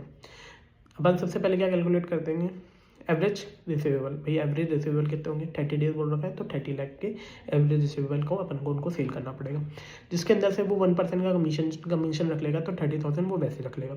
उसके बाद बोला उसने रिजर्व के पैसे रखूंगा, तो रिजर्व के पैसे अपन वो 3 लाख रुपये रिजर्व के रख लेगा। ठीक है, टोटल 3,30,000 तो उसने अभी काट लिए। उसके बाद वो अपने को इंटरेस्ट चार्ज करेगा, तो इंटरेस्ट किस पे चार्ज करेगा, 30 लाख माइनस 3,30,000। ठीक है, ये ध्यान रखना, 30 लाख माइनस 3,30,000 पे अपन को इंटरेस्ट चार्ज करेगा। 15% पर एनम से 30 डेज के लिए इंटरेस्ट चार्ज करेगा 33,375 पे। उसके बाद क्या होगा, अमाउंट ऑन एडवांस मिलेगा 26,36,625। ठीक है, उसके बाद अपन देखते हैं भाई सेविंग्स क्या हो जाएगी अपनी, cost of credit admin expenses अपन को देने नहीं है, जैसे 1,40,000 अपन को देना नहीं है। उसके बाद बैड डेट्स बच जाएंगे, बैड डेट्स अपने कितने बच जाएंगे, 0.02 बच जाएंगे, 7,20,000 का अपना बैड डेट्स बच जाएगा। ठीक है, अब कॉस्ट क्या क्या हो जाएगी, एक तो अपन को फैक्टरिंग कमीशन देना है, फैक्टरिंग कमीशन उसने क्या बोला, एनुअल कॉस्ट, ये ध्यान रखना, ये एनुअली निकालना है, क्योंकि हर साल पैसा घूमेगा, तो कमीशन तो हर बार देना पड़ेगा। ठीक है, तो 3,60,000 का अपन को कमीशन देना है। इंटरेस्ट के लिए अपन ने जो निकाला था उसको एनुअल कन्वर्ट करके 4,05,000 का अपन को एनुअल इंटरेस्ट देना है। उसके बाद टोटल आ जाएगा 76,500 और नेट बेनिफिट आ गया 99,500। ठीक है, तो प्रॉफिटेबल है नहीं है, प्रॉफिटेबल है, ये अपन फैक्टरिंग पे पैसा दें। नेक्स्ट देखते हैं अपन मैनेजमेंट ऑफ पेबल्स। ठीक है, पेबल्स मतलब क्या होता है, जिससे अपन ने क्रेडिट पर परचेज करा कोई चीज़, तो क्या कहते हैं पेबल्स, उनको मैनेज करना। ठीक है, अगर अपन क्रेडिट पॉलिसी लेते हैं तो अपने को क्या क्या फ़ायदा होते हैं और क्या क्या नुकसान होते हैं वो देख लेते हैं। ठीक है, अपन क्रेडिट पॉलिसी लेंगे तो अपन को डिस्काउंट नहीं मिलेगा। ठीक है, ऐसा हो सकता है, रिस्क ऑफ गुडविल लॉस हो सकती है, एडमिन कॉस्ट हो सकती है, भाई बार बार एक बंदा बैठाएंगे, ठीक है, तो वो चीज़ हो गया। उसके बाद सप्लायर कंडीशंस, अलग अलग सप्लायर की अलग अलग कंडीशंस रहती है, ठीक है। उसके बाद not using the credit policy, अगर क्रेडिट पॉलिसी यूज नहीं करेंगे तो क्या होगा भाई, लॉस इन्फ्लेशन, भाई पैसा नहीं है तो अपन किसी से माल भी नहीं खरीद सकते, ठीक है। इंटरेस्ट फ्री फाइनेंसिंग, भाई इंटरेस्ट फ्री फाइनेंसिंग होती है, भाई उनको कोई ऐसा अलग पैसा थोड़ी देना पड़ता है, इंटरेस्ट फ्री फाइनेंसिंग होती है। सप्लायर इनकन्वीनियंस, भाई सप्लायर के लिए इनकन्वीनियंस रहता है। भाई एक ये चीज़ पढ़ लो, टू नेट 10 नेट 45 का मतलब क्या होगा, इसका मतलब क्या होता है 2/10 नेट 45, इसका मतलब होता है 2% का डिस्काउंट मिलेगा अगर अपन ने 10 दिन के अंदर पेमेंट कर दिया तो, नहीं तो अपन को 45 डेज़ के अंदर पेमेंट तो करना पड़ेगा। वापस सुन लो, 2% का डिस्काउंट मिलेगा अगर अपन ने 10 दिन का अंदर पेमेंट कर दिया, नहीं तो अपन को 45 डेज़ के अंदर पेमेंट तो करना पड़ेगा, ठीक है। Cost of payables, cost of payables क्या होता है भाई, कितनी कॉस्ट लगेगी पेबल्स की, ठीक है। तो following equation can be shown, भाई इसमें क्या होता है, एक तो हो गया अपना सिंपल मेथड और एक हो गया कंपाउंडिंग मेथड, दोनों मेथड आ सकते हैं, कोई सा भी मेथड आ सकता है, ठीक है। डी क्या होता है डिस्काउंटिंग रेट, टी क्या होता है टाइम, 365 आपको समझिए, ठीक है। सेम इसमें चलेगा, तो D divided by 100 minus D into 365 divided by T, है ना, ठीक है। सेम इसमें क्या होगा 100 डिवाइडेड बाय 100 माइनस डी की पावर 365 डिवाइडेड बाय टाइम, ठीक है। डी अपने पास डिस्काउंटिंग रेट हो गया, टी अपने पास टाइम हो गया, ठीक है। देख लेते हैं आगे एक क्वेश्चन देख लेते हैं, अपन पूरा समझ जाएंगे। Suppose ABC limited has offered a credit term of 2 net 10 45, इसका मतलब क्या हो गया 2% का डिस्काउंट मिलेगा अगर अपन 10 दिन के अंदर पेमेंट कर देंगे, नहीं तो अपन को 45 डेज में पेमेंट करना है, ठीक है, ठीक है। तो टाइम कितना हो गया इसमें, टी कितना हो गया अपने पास 35 हो गया, टी कैसे 35 हो गया, तो 45 माइनस 35 10, भाई मैं 10 दिन के अंदर पेमेंट करूँगा तो मैं 10-20 दिन पेमेंट करूँगा, ठीक है ना, नहीं तो 45 डेज में तो पेमेंट करना ही, ठीक है। वही होगा ना, अपन 10वें दिन पेमेंट करेंगे, 10 दिन क्यों जल्दी दूँ किसी को। And the company has choice to paying 10 per 100 और टू इन्वेस्ट 98, भाई कंपनी ने क्या बोला, भाई अपन ऐसा करते हैं 10 रुपये इन्वेस्ट कर देते हैं, है ना, और नहीं सॉरी 10 रुपये दे देते हैं, या फिर अपन 98 इन्वेस्ट कर देंगे फॉर एडिशनल 35 डेज़ के लिए, ठीक है। मतलब क्या होगा, मान लो अपन को 2% का डिस्काउंट मिल गया, 98 रुपीज़ अपन ने उसको दे दिया, मतलब मान लो मेरे को 100 रुपीज़ देने थे, मैंने 2% का डिस्काउंट दिया, 2% का डिस्काउंट दिया, 98 रुपीज़ उनको दे दिया। या फिर ऐसा भी हो सकता है 98 रुपीज़ में 35 डेज़ कहीं और इन्वेस्ट कर दो जिससे मेरा 100 बन जाए, ऐसा हो सकता है, पॉसिबल है, ठीक है। यही चीज़ है। Decision of whether to discount, भाई उसने क्या बोला है अपन को डिस्काउंट लेना चाहिए नहीं लेना चाहिए, वो चीज़ पूछ रहा। सबसे पहले if the company does not avail the discount, भाई कंपनी अगर डिस्काउंट अवेल नहीं करती तो क्या होएगा भाई 100 minus 2 365 divided by 35, that is discounting rate क्या आ गया 23.5%, ठीक है, डिस्काउंटिंग रेट आ गई। भाई पेमेंट टू सप्लायर, भाई अभी अपन को 10,000 पेमेंट करना था, अगर अपन डिस्काउंट रिफ्यूज़ कर देंगे, ठीक है, तो अपन को 10,000 पेमेंट करना पड़ेगा, ठीक है। और अगर एक्सेप्ट कर लेते हैं तो अपन को 9,800 पेमेंट करना पड़ेगा, ठीक है। 10,000 पेमेंट करना पड़ेगा कितने 35 डेज़ के बाद, पर वो 35 डेज़ कहीं पैसा तो रखेंगे, ठीक है। उसके लिए अपन ने पैसा रखा 25% के हिसाब से 235 अपने पास पैसा आ गया, दैट इज नेट कॉस्ट क्या आई अपने 9765, ठीक है। ये अपनी कॉस्ट हो गई, ठीक है। देख लेते हैं एक बार, ठीक है। ये आपको क्वेश्चन में भी दे रखा है, अगर क्वेश्चन में नहीं दे रखा है तो आपको क्या करना है डिस्काउंटिंग रेट वाला ले लेना, ठीक है, जो डिस्काउंटिंग रेट है वो ले लेना, ठीक है। भाई ज़्यादा बेनिफिशियल क्या है, अगर अपन डिस्काउंट नहीं ले तो अपन को ज़्यादा बेनिफिशियल है, ठीक है ना। 965 पैसा अपन को देना पड़ेगा अगर अपन डिस्काउंटिंग ले लेंगे, और डिस्काउंट लेंगे तो अपन को 9,800 रुपये देना पड़ेगा, ठीक है। अब अपन working capital turnover ratio, working capital दे रखते हैं। सबसे पहले ये वापस देख लो एक बार, ये क्या है, ये परसेंटेज कहाँ से, ये अपन ने जो 23.5% निकाले ना वही परसेंटेज है, ठीक है, समझ गए। वो सी को उसने ICI ने 25% करके लिख दिया, ठीक है, समझ गए, है ना। This is better to company के भाई डिस्काउंट नहीं लेके, ठीक है। अब ये हो सकता है ये रेट आपको डायरेक्ट भी दे रखी हो, जो 25 वाली % की रेट है ना, ये आपको डायरेक्ट भी दे रखी हो कि भैया अपन अगर कहीं और पैसा ही इन्वेस्ट कर देते हैं, भाई 98,000 अपन अगर कहीं और इन्वेस्ट कर देता हूँ, है ना, तो अपन को कितना पैसा मिलेगा, वो जो अपन को डायरेक्ट भी दे सकता है और इनडायरेक्टली भी बोल सकता है। इनडायरेक्टली बोलेगा तो अपन को ये परसेंटेज निकालनी है, ठीक है। अगर डायरेक्टली बोल रखा है तो डायरेक्ट वाली यूज़ करनी है, ठीक है, समझ गए, कोई दिक्कत नहीं है इसमें। चलो आगे चलते हैं। ये 335 डिवाइडेड बाई 365 क्यों करा, क्योंकि नंबर ऑफ डेज है भाई, कितने दिन के लिए, 35 डेज के लिए और इन्वेस्ट करेंगे वो चीज़, ठीक है। अब अपन देख लेते हैं वर्किंग कैपिटल मैनेजमेंट, ठीक है। 2 हो गई अपने पास, अभी तक अपन रिसीवेबल कर लिया, पेबल कर लिया, अब अपन वर्किंग कैपिटल मैनेजमेंट देख रहे हैं। सबसे पहले वर्किंग कैपिटल क्या होता है, current asset minus current liabilities, ठीक है। इसमें करंट एसेट क्या होता है, करंट एसेट क्या होता है, जो अपन को एक ऑपरेटिंग साइकिल में रियलाइज हो जाए, है ना, एक ऑपरेटिंग साइकिल या 12 month, whichever is lower, ठीक है, ठीक है। विच एवर इज लोअर मतलब क्या हो गया भाई, ऑपरेटिंग साइकिल है 13 मंथ की, ठीक है, और है ना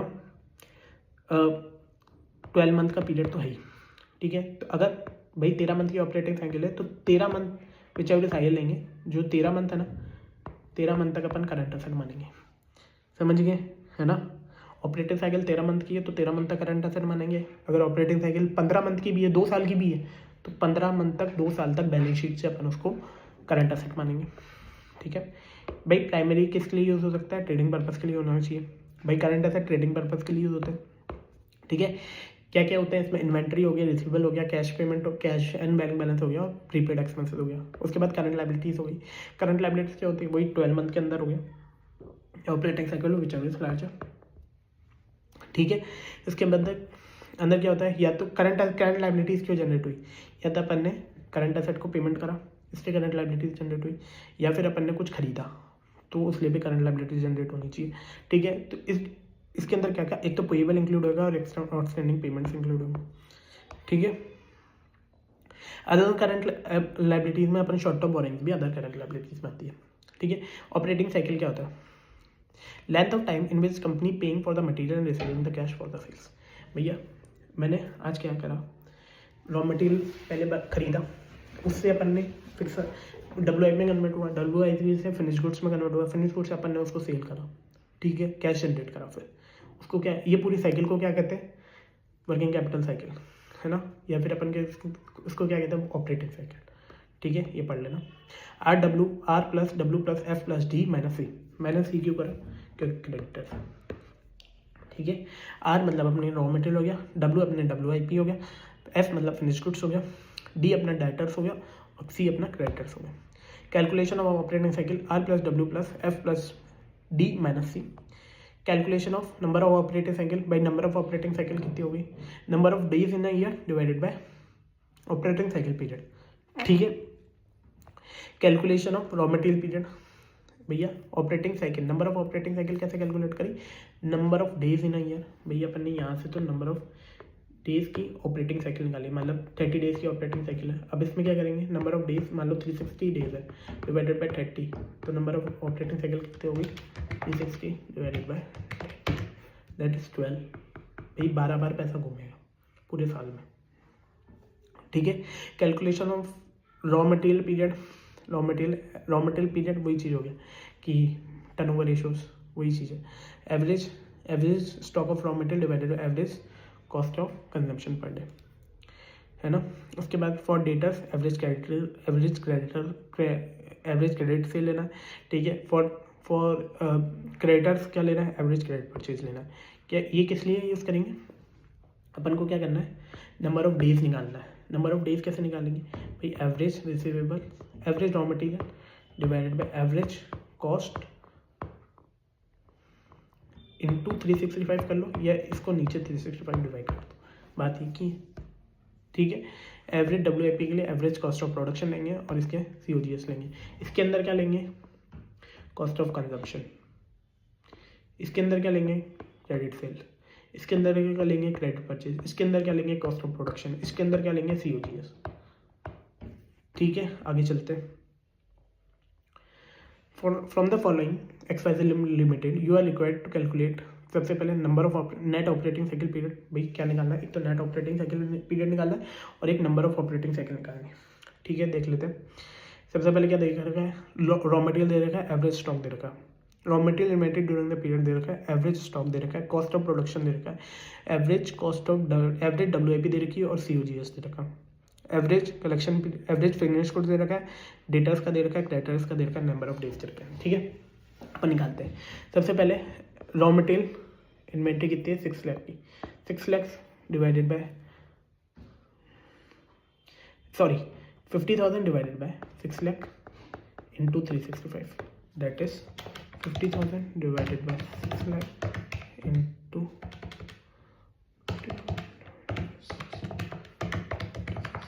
दैट इज 30 डेज।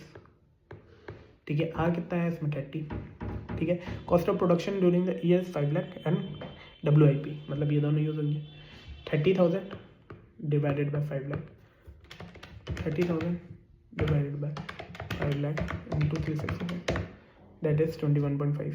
ठीक है, सेम अपन को COGS से अपन फिनिश गुड्स निकाल लेंगे। ठीक है, अपन देख लेते हैं, ये 30 डेज आ गया। ठीक है, 50,000 divided by 6 lakh into 360, same अपना 22 डेज आ गया। सेम अपना फिनिश गुड्स का आ गया। ठीक है, इससे अपन ऑपरेटिंग साइकिल निकाल ली, R + W + F + D - C। ठीक है, नंबर ऑफ ऑपरेटिंग साइकिल निकालनी है तो 360 डिवाइडेड बाय 85, दैट इज 4.23। इसके बाद देखा estimation of amount of different component of CA&CL। ये क्या है, ये किस लिए काम आएगा भाई, करंट एसेट और करंट लायबिलिटीज निकालने के लिए। यहाँ से ऑपरेटिंग साइकिल वाला चीज़ खत्म हो गई। ठीक है, यहाँ से एक नया चीज़ स्टार्ट हो गई। वर्किंग कैपिटल में करंट एसेट और करंट लायबिलिटीज कैसे एज्यूम करेंगे, रॉ मटेरियल कैसे एज्यूम करेंगे, estimated production during the year into estimated cost per unit into average raw material storage period divided by 365। Same अपने WIP में क्या लेंगे, एस्टिमेटेड WIP कॉस्ट ले लेंगे। फिनिश गुड्स में क्या लेंगे, एस्टिमेटेड कॉस्ट ऑफ प्रोडक्शन ले लेंगे। ठीक है, रिसीवेबल में क्या लेंगे, एस्टिमेटेड क्रेडिट सेल ले लेंगे, और अपन को कैश में तो अपन को पता ही है। ठीक है, अदर करंट लायबिलिटीज में क्या हो गया, ट्रेड पेबल्स हो गया, डायरेक्ट वेजेस हो गई। ठीक है, इसमें क्या होगा, estimated credit purchase into credit allowed period ले लेंगे। इसके अंदर एस्टिमेटेड लेबर आवर्स ले लेंगे, वेजेस रेट ले लेंगे, ओवरहेड ले लेंगे। ठीक है, फॉर कैश टू कॉस्ट इसमें 2 तरीके से बनता है। ये तो गया टोटल अप्रोच के हिसाब से, और ये हो गया कैश कॉस्ट बेसिस के हिसाब से, कैश कॉस्ट बेसिस। ठीक है, अब कैश कॉस्ट बेसिस क्या होता है, कैश कॉस्ट बेसिस में अपन है ना डेटर्स कैलकुलेट करते वक्त अपन डेप्रिसिएशन नहीं लेते। इसके अंदर क्या लेते हैं, इसके अंदर जो टोटल अप्रोच है उसमें डेप्रिसिएशन इंक्लूड करेंगे, डेप्रिसिएशन इंक्लूड करेंगे रिसीवेबल कैलकुलेट करते हुए। ठीक है, क्योंकि ये कॉस्ट ऑफ सेल निकाल रहे हैं। ठीक है ना। उसके बाद क्या दे रखा है, फिनिश गुड्स करते वक्त जो अपन ने कॉस्ट ऑफ प्रोडक्शन निकाली, कॉस्ट ऑफ प्रोडक्शन निकालते वक्त अपन क्या करेंगे, इसके अंदर एक्सक्लूडिंग डेप्रिसिएशन लेंगे, किसमें कैश कॉस्ट बेसिस में, और उसके अंदर इंक्लूडिंग डेप्रिसिएशन लेंगे। क्योंकि अपन क्या बोला, कैश कॉस्ट मतलब सिर्फ कैश का पैसा, कैश की बात होनी चाहिए, यहाँ पे टोटल की बात होनी चाहिए। यहाँ पे जो सिर्फ कैश में पड़ा है ना उसी की बात होती है। ठीक है, आगे चलते हैं। अदर नोट के दे रखे, अगर अपन को WIP की कोई परसेंटेज नहीं दे रखी तो WIP में अपन को मटेरियल कॉस्ट को 100% एज्यूम करना है ना, लेबर को अपन को 50% करना है, और प्रोडक्शन ओवरहेड को अपन 50% करेंगे। ठीक है, अब अपन देख लेते हैं टोटल अप्रोच के हिसाब से। On 1 January the managing director of the neural limited विशिष्ट अमाउंट ऑफ वर्किंग कैपिटल, भाई उसने बोला कि वर्किंग कैपिटल कितना होना चाहिए। इसने बोला प्रोडक्शन ड्यूरिंग द ईयर 60,000, भाई 60,000 का प्रोडक्शन होगा।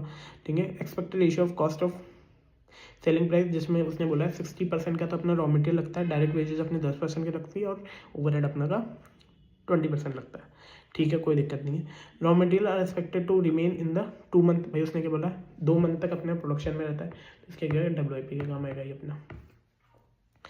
ठीक है, each of the expected to be a process of 1 month and raw material are fed into pipeline and during the 1 month. ठीक है, raw material expected to remain in store, sorry ये अपना raw material के लिए काम आएगा और ये अपना WIP के लिए काम आएगा। ठीक है, फिनिश गुड्स को इसने क्या बोला है, फिनिश गुड डिस्पैच होने में 3 महीने लगाते हैं, तो ये फिनिश गुड्स के काम आएगा। क्रेडिट अलाउड अपने को 2 महीने का है, और क्रेडिट अलाउड मतलब सामने वाले से अपन को कितना 2 महीने का अलाउ है, और अपन कितना अलाउ करते हैं 3 महीने का अलाउ करते हैं। सेलिंग प्राइस 5% के 5 रुपीज़ दे रखी है, और साइकिल पोर्शन का वेजेस अपने को 1 ऑफ ईच मंथ अपन उसको करते हैं, वेजेस देते हैं। Raw material inventory 60,000 into 5 into 60 भाई 60% अगर मैंने बोला है रॉ मटेरियल किसका, सेलिंग प्राइस का 60% देख लो, इसके अंदर सेलिंग प्राइस दे रखी है ना, देख लेते हैं सेलिंग प्राइस दे रखी है 55 रुपीज़, और उसमें क्या बोल रहा है 60% का अपना रॉ मटेरियल रहता है, ठीक है। 60 और 2 80 और 10%, मतलब 10% का प्रॉफिट होगा, ठीक है। अब WIP का देख लेते हैं। WIP उसने बोला 1 मंथ बोला है, तो 1 मंथ के हिसाब से, ठीक है। लेबर कॉस्ट उसने क्या बोला है ना भाई, लेबर कॉस्ट 10% और 20% बोला है, ठीक है ना। अब ये 5 और 0.5 और 0.5 के लिए ये पढ़ते हैं। It is started that accrues evenly during the month, and thus the first day of each month it will a zero, and on the last day it will be a process। भैया उसने बोला पूरे month accrue होती है, तो अपन हमेशा half month लेंगे, ठीक है। रॉ मटेरियल हमेशा फुल मंथ रहेंगे, ठीक है। ओवरहेड उसने बोला पूरे मंथ अक्रू होती है, देखो इसके अंदर नोट भी दे रखा है, ठीक है। ये यहाँ पे पड़ा होता लोन, हाँ।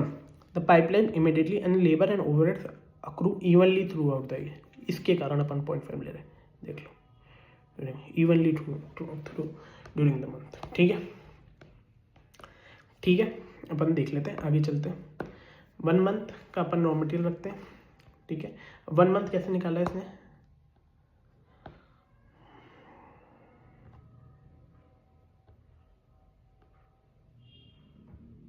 सॉरी अपन कहाँ थे, यहाँ था। रॉ मटेरियल कितना आया था अपने पास, मंथली कंजम्पशन रॉ मटेरियल आया अपने पास 30,000 रुपीज़ का। उसने क्या बोला 1 मंथ के लिए अपन उसको रखते हैं, तो रॉ मटेरियल 5 × 60% का हो रहता है, into 1 divided by 12, that is 15,000। कैसे निकाला भाई, 60,000 यूनिट इंटू 5 इंटू 60%, भाई उसने बोला 60% रॉ मटेरियल रहता है, इंटू 1 डिवाइडेड बाई 12, क्योंकि उसने क्या बोला था WIP में रॉ मटेरियल 1 महीने रहता है, ठीक है।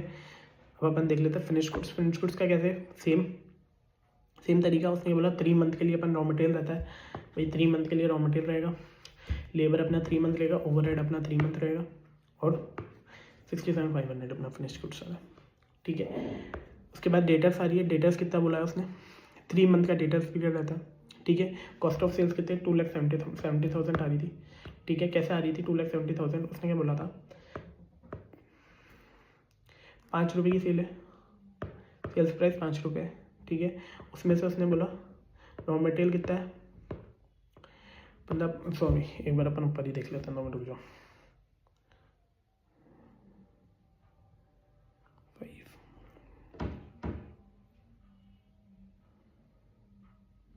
देखो 5 × 60,000 that is 3 lakh rupees, 3 lakh rupees की सेल हो गई, ठीक है। उसमें से उसने क्या बोला अपने को क्या दे रखा है 80 और 3 90% का तो खर्चा दे रखा है। कैसे 60 + 20 + 10 है ना, तो 3 लाख का 90% का खर्चा हो गया, तो 10% का प्रॉफिट हो गया, दैट इज 30,000 का प्रॉफिट हो गया। तो कॉस्ट ऑफ सेल्स कितनी हो गई अपने पास 2,70,000, ठीक है। आगे बढ़े डेटर्स का अपन ने निकाली है। उसने बोला 3 महीने का डेटर्स पीरियड रहता है। क्रेडिटर्स का अपने को क्या बोला उसने कि भैया क्रेडिटर्स क्या करते हैं 2 महीने का क्रेडिटर्स पीरियड रहता है, ठीक है। 2 महीने का क्रेडिटर्स पीरियड रहता है 30,000। उसके बाद वेजेस, और उसके लिए अपन को 1 मंथ बोला था उसने वेजेस और ओवरहेड के लिए, ठीक है। देख लो एक बार ऊपर दिखा देता हूँ। क्रेडिट अलाउड क्रेडिटर्स का 2 महीने डायरेक्ट, उसका क्रेडिट अलाउड इसका 3 महीने। वेजेस उसने क्या बोला 1 of each month of the previous month, मतलब 1 महीना एरियर में रहती है, ठीक है। और कैश इन हैंड उसने बोला 20,000 का रहना चाहिए, ठीक है। अपन क्या बोला कैश इन हैंड कितना हो गया 20,000। अब अपन देख लेते हैं इसमें टोटल करंट एसेट कितना हो गया 30,000, ठीक है।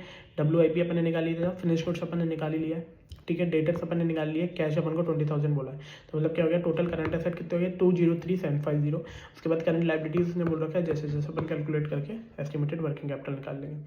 अब अपन देखते हैं कैश कॉस्ट बेसिस का एग्जाम्पल, इसमें और इसमें क्या डिफरेंस आएगा। बस इसमें क्या डिफरेंस आएगा, ये जो डेप्रिसिएशन है ना उसके अंदर भी डेप्रिसिएशन का अपन को कोई एडजस्टमेंट बोला नहीं था, तो अपन ने क्या करा डेप्रिसिएशन का एडजस्टमेंट नहीं करा।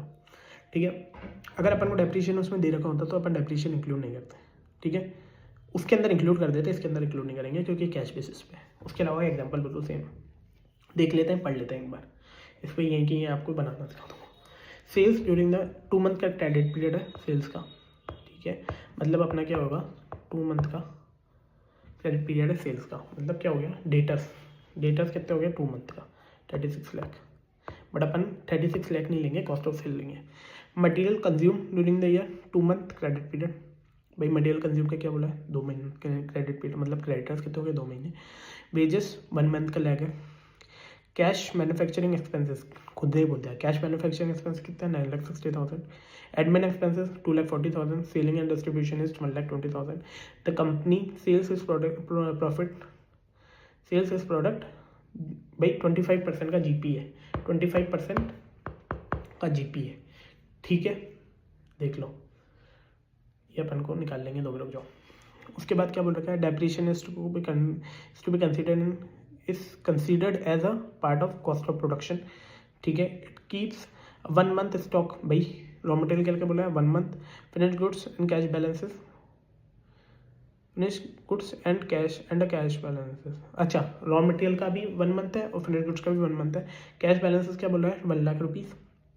अज्यूमिंग दैट 20% का सेल्स मार्जिन रखना है, 50 मार्जिन, मतलब 20% ज़्यादा अपन को वर्किंग कैपिटल लेना है, ठीक है, उसका मतलब यही है, ठीक है। सबसे पहले अपन देख लेते हैं, है ना, रॉ मटेरियल क्या बोल रखा है 1 मंथ का क्रेडिट पीरियड, 1 मंथ का, फिनिश गुड्स का 1 मंथ का, ठीक है। अपन देखते हैं, है ना, रॉ मटेरियल कितना हो गया अपने पास 9 लाख का 1 मंथ, 9 लाख का 1 मंथ, ठीक है। फिनिश गुड्स के लिए क्या बोल रखा है 1 मंथ, फिनिश गुड्स के लिए क्या 1 मंथ बोल रखा है। तो 36 लाख में से सबसे पहले अपन प्रॉफिट हटा दो, 36 लाख का जो अपनी सेल हुई है ना उसमें से प्रॉफिट हटा दो, सॉरी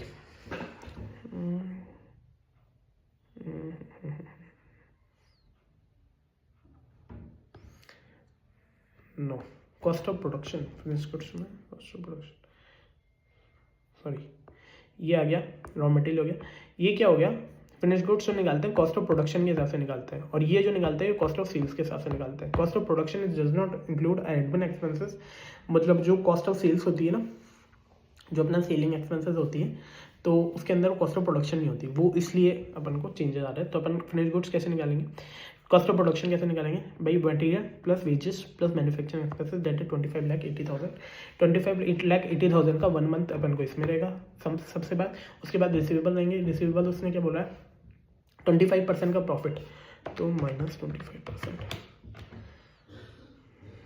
ठीक है। 36 लाख का 20% हटा दो, दैट इज 28 लाख, कितना है sorry cost of production plus admin का खर्चा प्लस सेलिंग एक्सपेंसेस का खर्चा क्या कहलाएगा कॉस्ट ऑफ सेल्स, ठीक है। तो डेटर्स क्या हो गया अपना कॉस्ट ऑफ सेल्स हो गया। सेलिंग एंड प्रमोशनल एक्सपेंसेस ने क्या बोला 1 मंथ 3 मंथ का एडवांस पे करते हैं, तो सेलिंग एंड प्रमोशनल एक्सपेंसेस कितना है 1,20,000, उसमें 3 मंथ का एडवांस पे करा। कैश बैलेंसेस उसने बोली है 1 लाख रुपीज़। उसके बाद क्या बोला करंट लाइबिलिटीज़ क्या बोला है उसने 2 महीने का एडवांस, 2 महीने का कोई एडवांस अपन को देता है, ठीक है। वेजेस अपन को 1 लाख 1 मंथ के हिसाब से मिलती है, मैन्युफैक्चरिंग एक्सपेंसेस भी 1 मंथ के हिसाब से मिलती है, एडमिन एक्सपेंसेस भी 1 मंथ के हिसाब से मिल रहा है, और उसने 20% का मार्जिन बोला, ठीक है। एक बार क्वेश्चन वापस देख लो, सेल्स दे रखा है, मटेरियल दे रखा है, मटेरियल कंज्यूम दे रखी है, वेजेस दे रखी है, और कैश मैन्युफैक्चरिंग एक्सपेंसेस और ये दे रखा है, ठीक है। ये और ये क्या में काम आएंगे कॉस्ट ऑफ प्रोडक्शन निकालने में, ये और ये क्या में काम आएंगे आपको कॉस्ट ऑफ सेल्स निकालने में, ठीक है, ये ध्यान रखना। आगे चलते हैं, डबल शिफ्ट और सिंगल शिफ्ट। अगर डबल शिफ्ट और सिंगल शिफ्ट क्या होता है, डबल शिफ्ट और सिंगल शिफ्ट क्या होता है, डबल शिफ्ट में क्या होता है प्रोडक्शन डबल हो जाता है, वेरिएबल कॉस्ट डबल हो जाती है, फिक्स कॉस्ट सेम रहेगी, है ना। रॉ मटेरियल डबल हो जाएगा, WIP में कोई चेंजेस नहीं होगा, फिनिश गुड्स डबल हो जाएंगे, डेटर्स डबल हो जाएंगे, प्रीपेड एक्सपेंसेस डबल हो जाएंगे, क्रेडिटर्स डबल हो जाएंगे, और आउटस्टैंडिंग एक्सपेंसेस डबल हो जाएंगे। देखो सेम क्या क्या रहेगा वो देखते हैं। एक तो फिक्स कैपिटल है ना, वो अपना सेम रहेगा, ठीक है। उसके बाद क्या आएगा अपना WIP सेम रहेगा, जितना घुसेगा उतना ही निकलेगा ना, वही चीज़ है ना, क्योंकि अपन प्रोडक्शन कैपेसिटी नहीं बना रहे तो WIP में इतना ही माल पड़ा रहेगा। फिक्स कैपिटल सेम रहेगा, ठीक है, फिक्स कॉस्ट या फिक्स कैपिटल सेम रहेगा, ठीक है। अब अपन ये क्वेश्चन देख लेते हैं। Sameer enterprises has an operating and manufacturing facilities on 31 March 2022 and single shift working, भैया सिंगल शिफ्ट वर्किंग है। उसके बाद कॉस्ट ऑफ मटेरियल 6 रुपीज़ दे रखा है, और वेजेस दे रखी है जिसमें 40% फिक्स्ड है ना, 5 रुपीज़ के हिसाब से। उसके बाद सेल्स ड्यूरिंग द ईयर दे रखी है 4,32,000, ठीक है, सेलिंग प्राइस। तो नंबर ऑफ यूनिट्स कितनी हो गई, 4,32,000 divided by 18, 4,32,000 divided by 18 that is 24,000। Units कितनी हो गई, 24,000, ठीक है ना। अब अपन देख लेते हैं वेजेस 40%। तो अब अपन वेजेस 24,000 यूनिट हो गई तो इंटू 5 करेंगे, तो टोटल वेजेस कितनी होगी, 24,000 इंटू 5 डेट इज 1,20,000। अब 1,20,000 में से उसने क्या बोला है, 40% वेजेस कितनी है, फिक्स्ड है। 1,20,000 का 60% कितना हो गया, 1,20,000 का 60% डेट इज 72,000 क्या हो गया, वेजेस फिक्स्ड हो गई, और रिमेनिंग क्या होगी, 1,20,000 का 48,000 कितना हो गया, वेरिएबल हो गया। सेम चलते आगे चलते हैं। As on 31st March 2022, the company held stock of raw material 36,000, WIP 22,000, finished goods 72,000 and stock and debtors दे रखे हैं अपने पास 1,08,000. In the view of increasing the market demand, it is proposes a double its production and extra shift and it is expected that 10% का discount मिलेगा from the supplier कि अपन production जैसे double करेंगे, ठीक है, ठीक है। अपन क्या करेंगे, प्रोडक्शन डबल करते हैं, अपन को 10% का डिस्काउंट मिलने लग जाएगा, ठीक है। अब अपन क्या बोलेंगे, है ना, 36,000 20 कितनी यूनिट्स निकाली थी अपन ने, 24,000, मतलब 1 यूनिट का कितना होगा, 36,000 डिवाइडेड बाई 24,000 दैट इज 1.5। अब अपन को 10% का डिस्काउंट मिलेगा, 1.35 का अपन को अब पड़ेगा, ठीक है। Credit availed is 2 month, remain present level by credit जितना रहेगा वो 2 मंथ का ही रहेगा। अपन को सप्लायर जो बोल रहे हैं कि भैया हम आपको 2 मंथ का ही देंगे। And lagging payment of wages and expenses 0.5, मतलब हाफ मंथ का लैगिंग पेमेंट रहेगा, मतलब अपन हाफ मंथ लेट पेमेंट करते हैं जो अपना करंट लायबिलिटीज़ में जुड़ जाएगा। उसके बाद you are required to calculate additional working capital जितना चाहिए पड़ेगा, ठीक है। रॉ मटेरियल भाई उसने 6,000 का अभी चल रहा है, ठीक है ना, ओके। नेक्स्ट चलते हैं। अब अपन क्या करेंगे, रॉ मटेरियल डबल हो जाएगा, पर अपन ने उसने क्या बोला है 10% का डिस्काउंट मिलेगा, दैट इज 6 का 10% हटा देंगे तो 5.4 का अपना रॉ मटेरियल पड़ेगा, ठीक है। WIP क्या पड़ेगा, WIP फिनिश गुड्स देख लेते हैं एक बार अपन। WIP और फिनिश गुड्स के लिए क्या बोला है, 22,000 का प्राइम कॉस्ट है ना, और फिनिश गुड्स का क्या बोला है 72,000, है ना। अब क्या होगा, WIP भी डबल हो जाता है, WIP सेम रहता है ना, फिनिश गुड्स डबल हो जाता है, WIP सेम रहा, ठीक है, फिनिश गुड्स डबल हो गया, बट क्या हो गया, अब WIP और फिनिश गुड्स की रेट सेम रहेगी, क्यों, एक तो रॉ मटेरियल अपन को सिस्टम मिलेगा, ठीक है, वो अपन नीचे देख लेंगे, ठीक है। एक बार अपन देख ही लेते हैं, देखते हैं, ये रहा,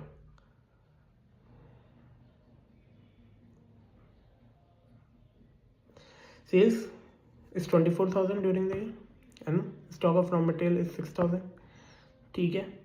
stock of WIP is 2,000 unit, ठीक है। उसके बाद इस stock of finish goods is 4,500, ठीक है। अपन अब उसने क्या बोला, WIP तो क्या बोला है उसने, चेंज हो जाएगा। अब चेंज क्या क्या होगा सबसे पहले ये देख लेते हैं, है ना। WIP में क्या क्या इंक्लूड करा था हमने, प्राइम कॉस्ट। प्राइम कॉस्ट में क्या होता है, रॉ मटेरियल, है ना, प्लस डायरेक्ट एक्सपेंसेस, है ना। अब उसने क्या बोला है ना, जो रॉ मटेरियल है ना वो सस्ता मिलेगा, तो 5.4 के हिसाब से ये क्या हो गया, 5.4 हो गई एक तो, ठीक है। तो WIP टोटल कितना हो गया, 9.4, ठीक है, ठीक है। सेम फिनिश गुड्स हो गया भाई, जो अपना रॉ मटेरियल में चेंजेस आया उसके कारण फिनिश गुड्स भी चेंज हो गया। ठीक है, अपन देख लेते हैं एक बार फिनिश गुड्स में क्या चेंजेस हुए।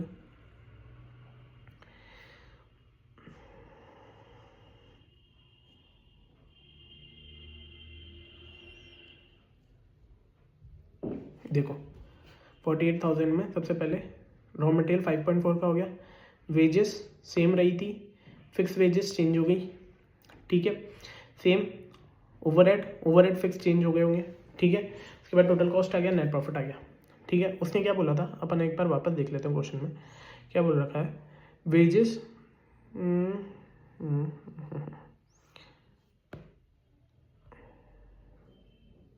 इसने क्या बोला था, वेजेस भी 40% उसमें से वो है फिक्स्ड है, फिक्स्ड वाली तो सेम रहेगी और वेरिएबल वाली चेंजेस हो जाएगी इसलिए। ठीक है, ये 9.4 हो गया। जो अपन ने यहाँ से निकाली ये कैलकुलेशन रही आपकी भाई। रॉ मटेरियल 10% के हिसाब से चेंज हुआ। वेजेस में सबसे पहले जो वेरिएबल है वो तो वेरिएबल रहेगी, फिक्स्ड अपने टोटल में सेम होगी। ठीक है, जो 48,000 है सेम अपना ओवरहेड टोटल में सेम रहेगा, टोटल कॉस्ट आ जाएगा। ठीक है, अपना क्या होगा, इन्वेंट्री हो गई रॉ मटेरियल प्लस WIP है ना, प्लस फिनिश गुड्स। ठीक है, क्रेडिटर फॉर मटेरियल कितना हो गया भाई, उसने क्या बोला था क्रेडिटर्स कितने रहेंगे, 1 मंथ का लैग पीरियड रहेगा, नहीं 2 मंथ का लैग पीरियड रहेगा भाई, 2 मंथ का अलाउ करते हैं ना अपन क्रेडिटर्स। ठीक है, उसके बाद वेजेस उसने क्या बोला 1 मंथ। ठीक है, तो अभी भी 1 मंथ रहेगी। ठीक है, पर वेजेस का अमाउंट चेंज हो गया भाई, टोटल वेजेस तो चेंज हुई है ना, वो चीज़ है।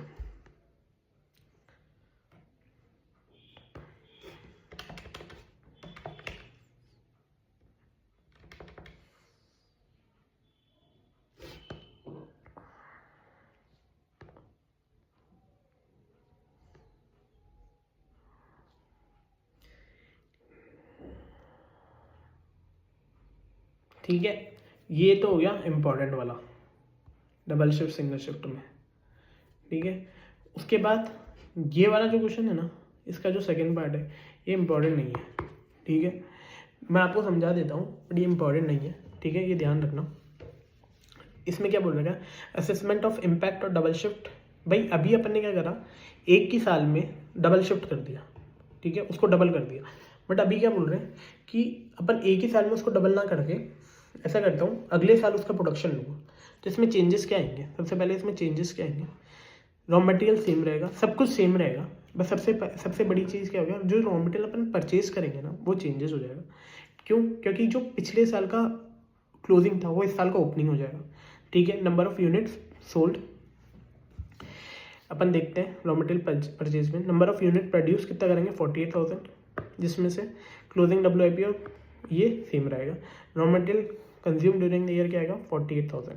ठीक है, सेम अपना नंबर ऑफ यूनिट्स प्रोड्यूस कितना 48,000, जिसमें से WIP क्या हो जाएगा, पहले 4,500 था ओपनिंग जो पिछले साल का क्लोजिंग हो गया, और 9,000 का इस साल WIP रहेगा, सॉरी इस साल फिनिश गुड्स रहेगा। तो टोटल यूनिट सोल्ड कितने हो जाएंगे 43,500। ठीक है, उसके बाद रॉ मटेरियल भाई इतना अपना वो रहेगा, क्या बोलते हैं, raw material consume during the year is 48,000, इसमें से क्लोजिंग कितना रहेगा 12,000। उसने क्या बोला था 12,000 का क्लोजिंग रहना चाहिए, डबल होएगा ना, है ना।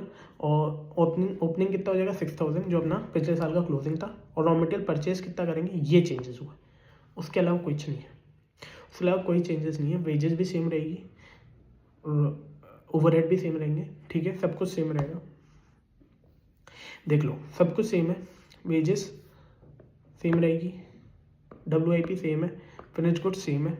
उसके बाद सन्डी डेटर्स में चेंजेस हो जाएंगे। एक तो क्रेडिटर्स में सेम रहेगा, सॉरी सन्डी डेटर्स भी सेम रहेगा, सॉरी अपन देख लेते हैं एक बार, सन्डी डेटर्स भी सेम रहेगा, सन्डी डेटर्स भी सेम रहेगा। जो मेन चेंज हुआ वो रॉ मटेरियल परचेज पे हुआ ना, तो क्रेडिट फॉर द मटेरियल इस पर चेंजेस हो गया, क्रेडिट वेजेस सेम रहेगा, एक्सपेंसेस सेम रहेगा। ठीक है, बस चेंज क्या हुआ, जो रॉ मटेरियल अपने परचेज करा ना उसमें चेंजेस हुए, उसके अलावा कोई चेंज नहीं हुआ। ठीक है, जो रॉ मटेरियल परचेज करा उसमें चेंजेस हुए, उसके अलावा कोई चेंजेस नहीं हुआ। ठीक है, और ये देख लेते हैं, एक बार नोट्स पढ़ लो। The quantity of material the process not change, भाई क्वांटिटी ऑफ मटेरियल इसमें WIP चेंज नहीं हुआ, ठीक है। In the given question the WIP is valued as the prime cost, hence it is assumed that 100% in respect of material level, ये इसने assumption लिया है। उसके बाद डबल शिफ्ट ये बोल रखा है, ये फालतू की चीज़ है, ठीक है। अब अपन चलते हैं नेक्स्ट क्वेश्चन पे। इसमें अपन को क्या करना है, एक इस क्वेश्चन के अंदर आपको है ना, एक तो वेजेस और ओवरहेड कैसे निकालने हैं वो ध्यान रखना, ठीक है भाई। उसमें कितना अपन को वेरिएबल दे रखा है और कितना अपन को फिक्स दे रखा है वो चीज़ ध्यान रखना। उसके बाद क्या ध्यान रखना, अपन को रॉ मटेरियल कैसे निकालना है वो ध्यान रखना, भाई 10% से कम का पैसा देना है ना उसको, वो चीज़ ध्यान रखना, ठीक है ना। और वैसे क्वेश्चन इजी है, बट अगर आपको क्वेश्चन ध्यान नहीं हुआ तो प्रॉब्लम आ सकती है इस क्वेश्चन के अंदर कि भैया इसमें 1 मंथ का लैग पीरियड दे रखा है, तो 1 मंथ का लैग पीरियड कैसे निकालना है वो चीज़ का है कि भैया 1,44,000 प्लस फिक्स है 1,48,000, उसमें 1 मंथ दैट इज 16,000,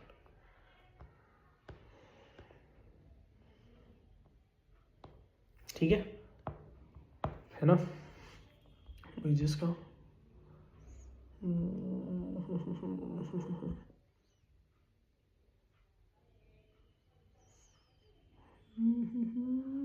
चलो आगे चलते हैं।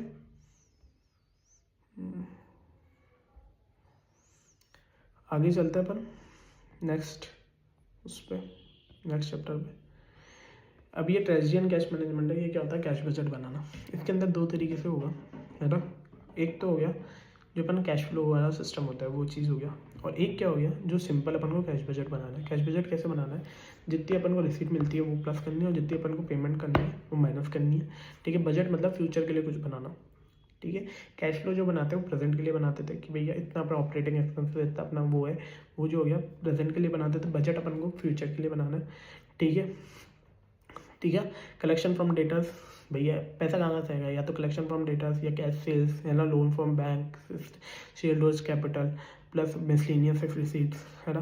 पेमेंट किस किस को करेंगे, payment to creditors, wages plus overhead, है ना, इंटरेस्ट पेमेंट, डिविडेंड पेमेंट और ये सब पेमेंट करेंगे, ठीक है ना।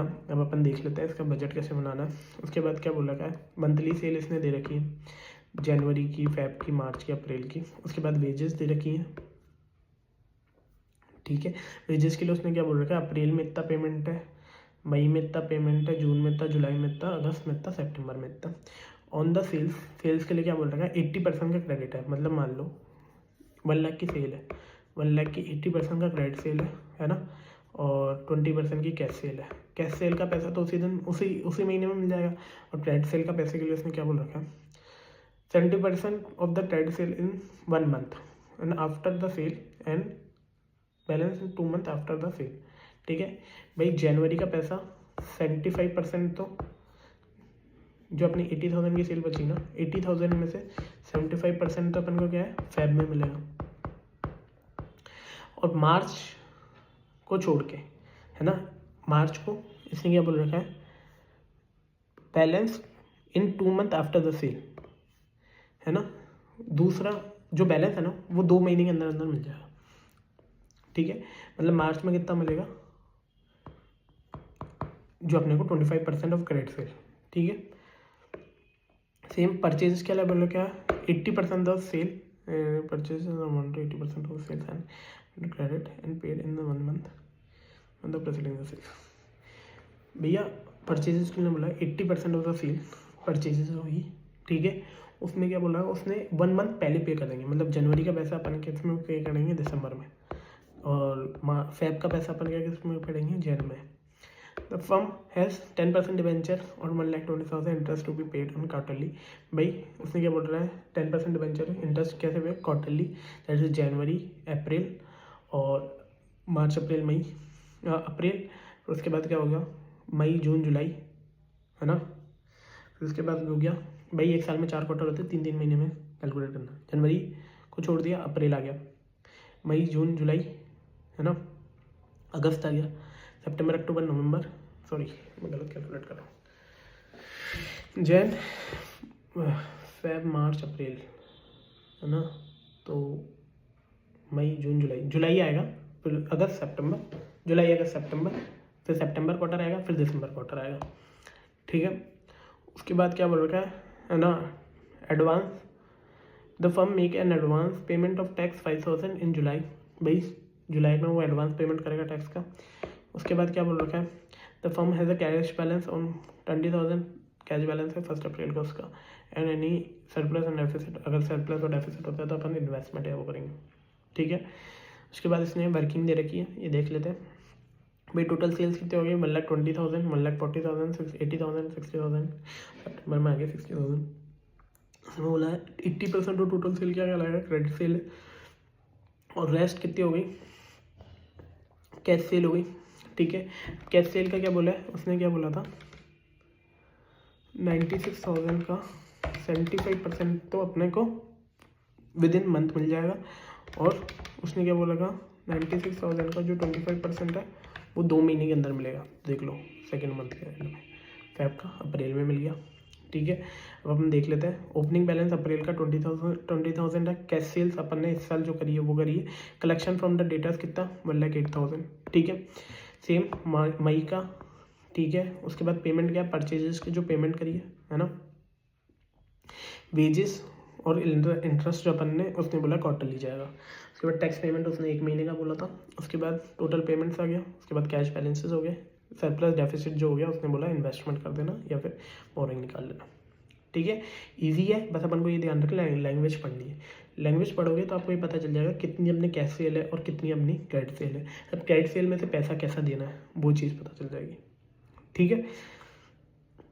अपन देख लेते हैं एक बार।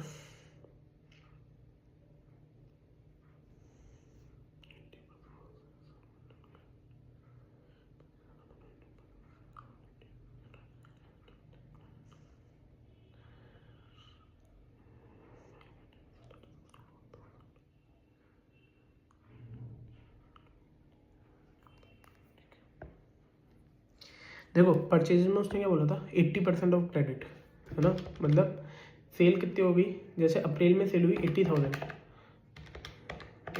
का 80% दैट इज 64,000 है ना। 64,000 उसने क्या बोला 1 महीने के बाद पेमेंट करना है, तो मतलब अप्रैल का मई में पेमेंट करना है, मई का जून में और जून का जुलाई में।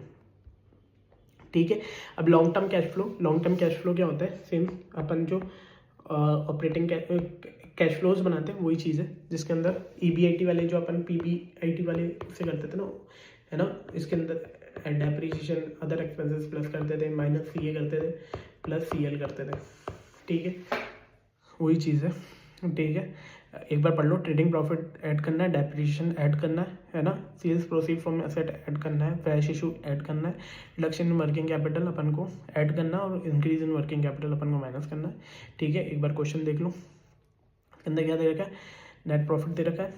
Sales is expected to be, भाई अपन को क्या बोल रखा है सबसे पहले कि अपन को नेक्स्ट ईयर का बनाना है, तो सेल्स कितना है भैया, सेल्स अपने को बता दी, प्रोजेक्टेड सेल बता दी, मिसलेनियस इनकम इसने बोला है सेम रहेगी। उसने क्या बोल रखा है, और अदर एक्सपेंसेस बढ़ेंगे 50 लाख से, उसके अलावा सब कुछ सेम रहेगा, मतलब जितनी परसेंट वो है जितना परसेंट, मतलब मान लो मटेरियल कंज्यूम जितना परसेंट पहले था उतना परसेंट अभी रहेगा। ठीक है भाई, company has can use a 75% of the cash generated to service a loan. ठीक है, and the compute the operation, भाई ये बोल रखा है सीधा सीधा बात है ना। ये अपन जितना अपन पहले परसेंटेज दे देगा वित्ता निकालेंगे। ठीक है, देख लो एक बार कैसे निकालेंगे। मटेरियल कंज्यूम हो गया 35% ऑफ द सेल, तो इसमें भी 35% रहेगा। स्टोर 12% ऑफ द सेल, तो इसमें भी 12% रहेगा, और 60% ऑफ द सेल है तो 16% ही रहेगा। ठीक है ना। उसके बाद क्या बोल रहा है, अदर एक्सपेंसेस बस अपने बढ़ रहे हैं, डेप्रिसिएशन सेम रहेगा। ठीक है, तो अपन क्या करेंगे भैया, नेट प्रॉफिट निकालना है, तो नेट प्रॉफिट कैसे निकालेंगे, सबसे पहले तो प्रॉफिट प्लस डेप्रिसिएशन प्लस ये कैश क्या है, ये क्या चीज़ है, वर्किंग कैपिटल चेंजेस।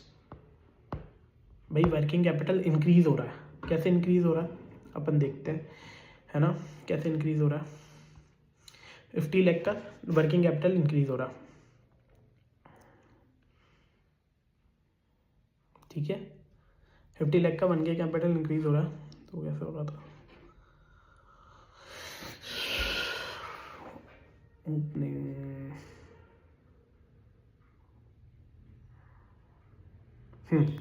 देखो जो ये स्टॉक है ना ईयर 2 का, ईयर 3 में कितना हो जाएगा, इसमें 2 लाख हो जाएगा, देख लो क्लोजिंग स्टॉक, जो मटेरियल कंज्यूम निकाला ना इसने, ठीक है। मटेरियल कंज्यूम कैसे निकालता है, opening plus purchases minus closing, ठीक है ना। 50% से बढ़ रहा है तो इसमें कितना हो गया, स्टॉक कितना बढ़ा 50% से, दैट इज 50 लाख रुपीज़, है ना। इसके लिए अपन ने क्या बोला था, देखो इसने क्या बोल रहा है, the closing stock is expected to go up by the same amount in year 1 and 2। देखो परसेंटेज नहीं बोल रखा है, सेम अमाउंट बोल रखा है, ठीक है। जैसे 50 लाख है तो अभी भी 50 लाख से बढ़ेगा, उसके अलावा सब परसेंटेज से बढ़ रहे हैं तो कोई दिक्कत आएगी नहीं, ठीक है। टोटल अपना क्या आया, नेट कैश फ्लो कितना है 2,54,000। अब अपन ये देख लेते हैं एक क्या होता है, कौन सा है, विलियम मॉडल। विलियम मॉडल आपने पढ़ा होगा, EOQ जो अपन निकालते हैं ना, EOQ जो कॉस्टिंग में EOQ निकालते हैं ना, वही चीज़ है 2UP डिवाइडेड बाय एस। यहाँ पे C क्या है, ऑप्टिमम कैश बैलेंस, U क्या है, एनुअल कैश डिस्बर्समेंट, P क्या है, फिक्स कॉस्ट, और S क्या है अपने पास, अपॉर्चुनिटी कॉस्ट, ठीक है। The firm maintain a separate cash disbursement and total disbursement is 1,05,000, that is yearly हो गया अपने पास 2,60,000। कैश एडमिन और इनका खर्चा दे रखा है 20 पर ट्रांसफर, मटेरियल कॉस्ट है तो 8% पर एनम, ठीक है ना। तो उसने क्या बोल रहा है, यू एनुअल हो गया अपने पास 2,60,000, है ना। उसके बाद मटेरियल कॉस्ट कितने 20 डिवाइडेड बाई 0.08, दैट इज 25,100 का ऑप्टिमम कैश बैलेंस हो गया, ठीक है। ऑप्टिमम कैश बैलेंस कैसे निकालते हैं, ये विलियम वाले फॉर्मूले से 2UP divided by S, optimum cash balance, annual और फिक्स कॉस्ट, ठीक है। नेक्स्ट करते हैं, है ना। एक क्या हो गया, एक ये वाला क्वेश्चन देख लो, इसमें क्या है, कैश साइकिल पूछ रखा है। कैश साइकिल और ऑपरेटिंग साइकिल सेम ही रहता है, इसमें भी क्या करना है ना। आपको क्या बोल रखा है, डेटर्स 45 डेज में देते हैं, इन्वेंट्री होल्डिंग पीरियड है 75 डेज, है ना, माइनस क्रेडिटर्स, तो आर हो गया इन्वेंट्री, डेटर्स हो गया D minus C, that's 90 days. The firm has spend, उसके बाद क्या बोल रखा है, कैश टर्नओवर बोल रखा है 4/12 divided by 3, that is operating cycle, है ना। उसके बाद क्या हो रहा है, minimum amount of cash to be maintain to meet the payment of become due, भाई कितना अमाउंट मेंटेन करना है, total operating divided by 4, that is 30 lakh rupees maintain करना पड़ेगा। Saving for reducing the, saving कितना रिड्यूस होगी,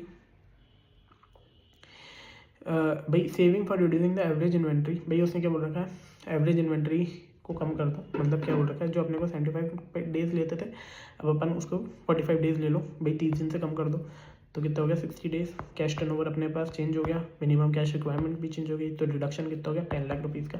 और सेविंग कितनी होगी भाई 10% के हिसाब से अपन को 10% पर एनम का इन्वेस्टमेंट हो जाएगा, दैट इज 1 लाख रुपीज़ की सेविंग हो गई, ठीक है।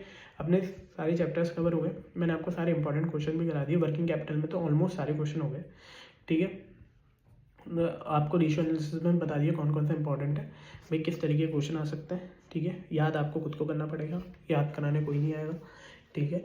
और थैंक यू और हैव अ नाइस डे, और लाइक शेयर एंड सब्सक्राइब करें। और भी कोई टॉपिक पे आपको क्वेश्चन चाहिए हो तो आप मुझे डायरेक्टली DM कर दीजिएगा, मैं उस पर वीडियो बना दूँगा, ठीक है। और thank you, have a nice day.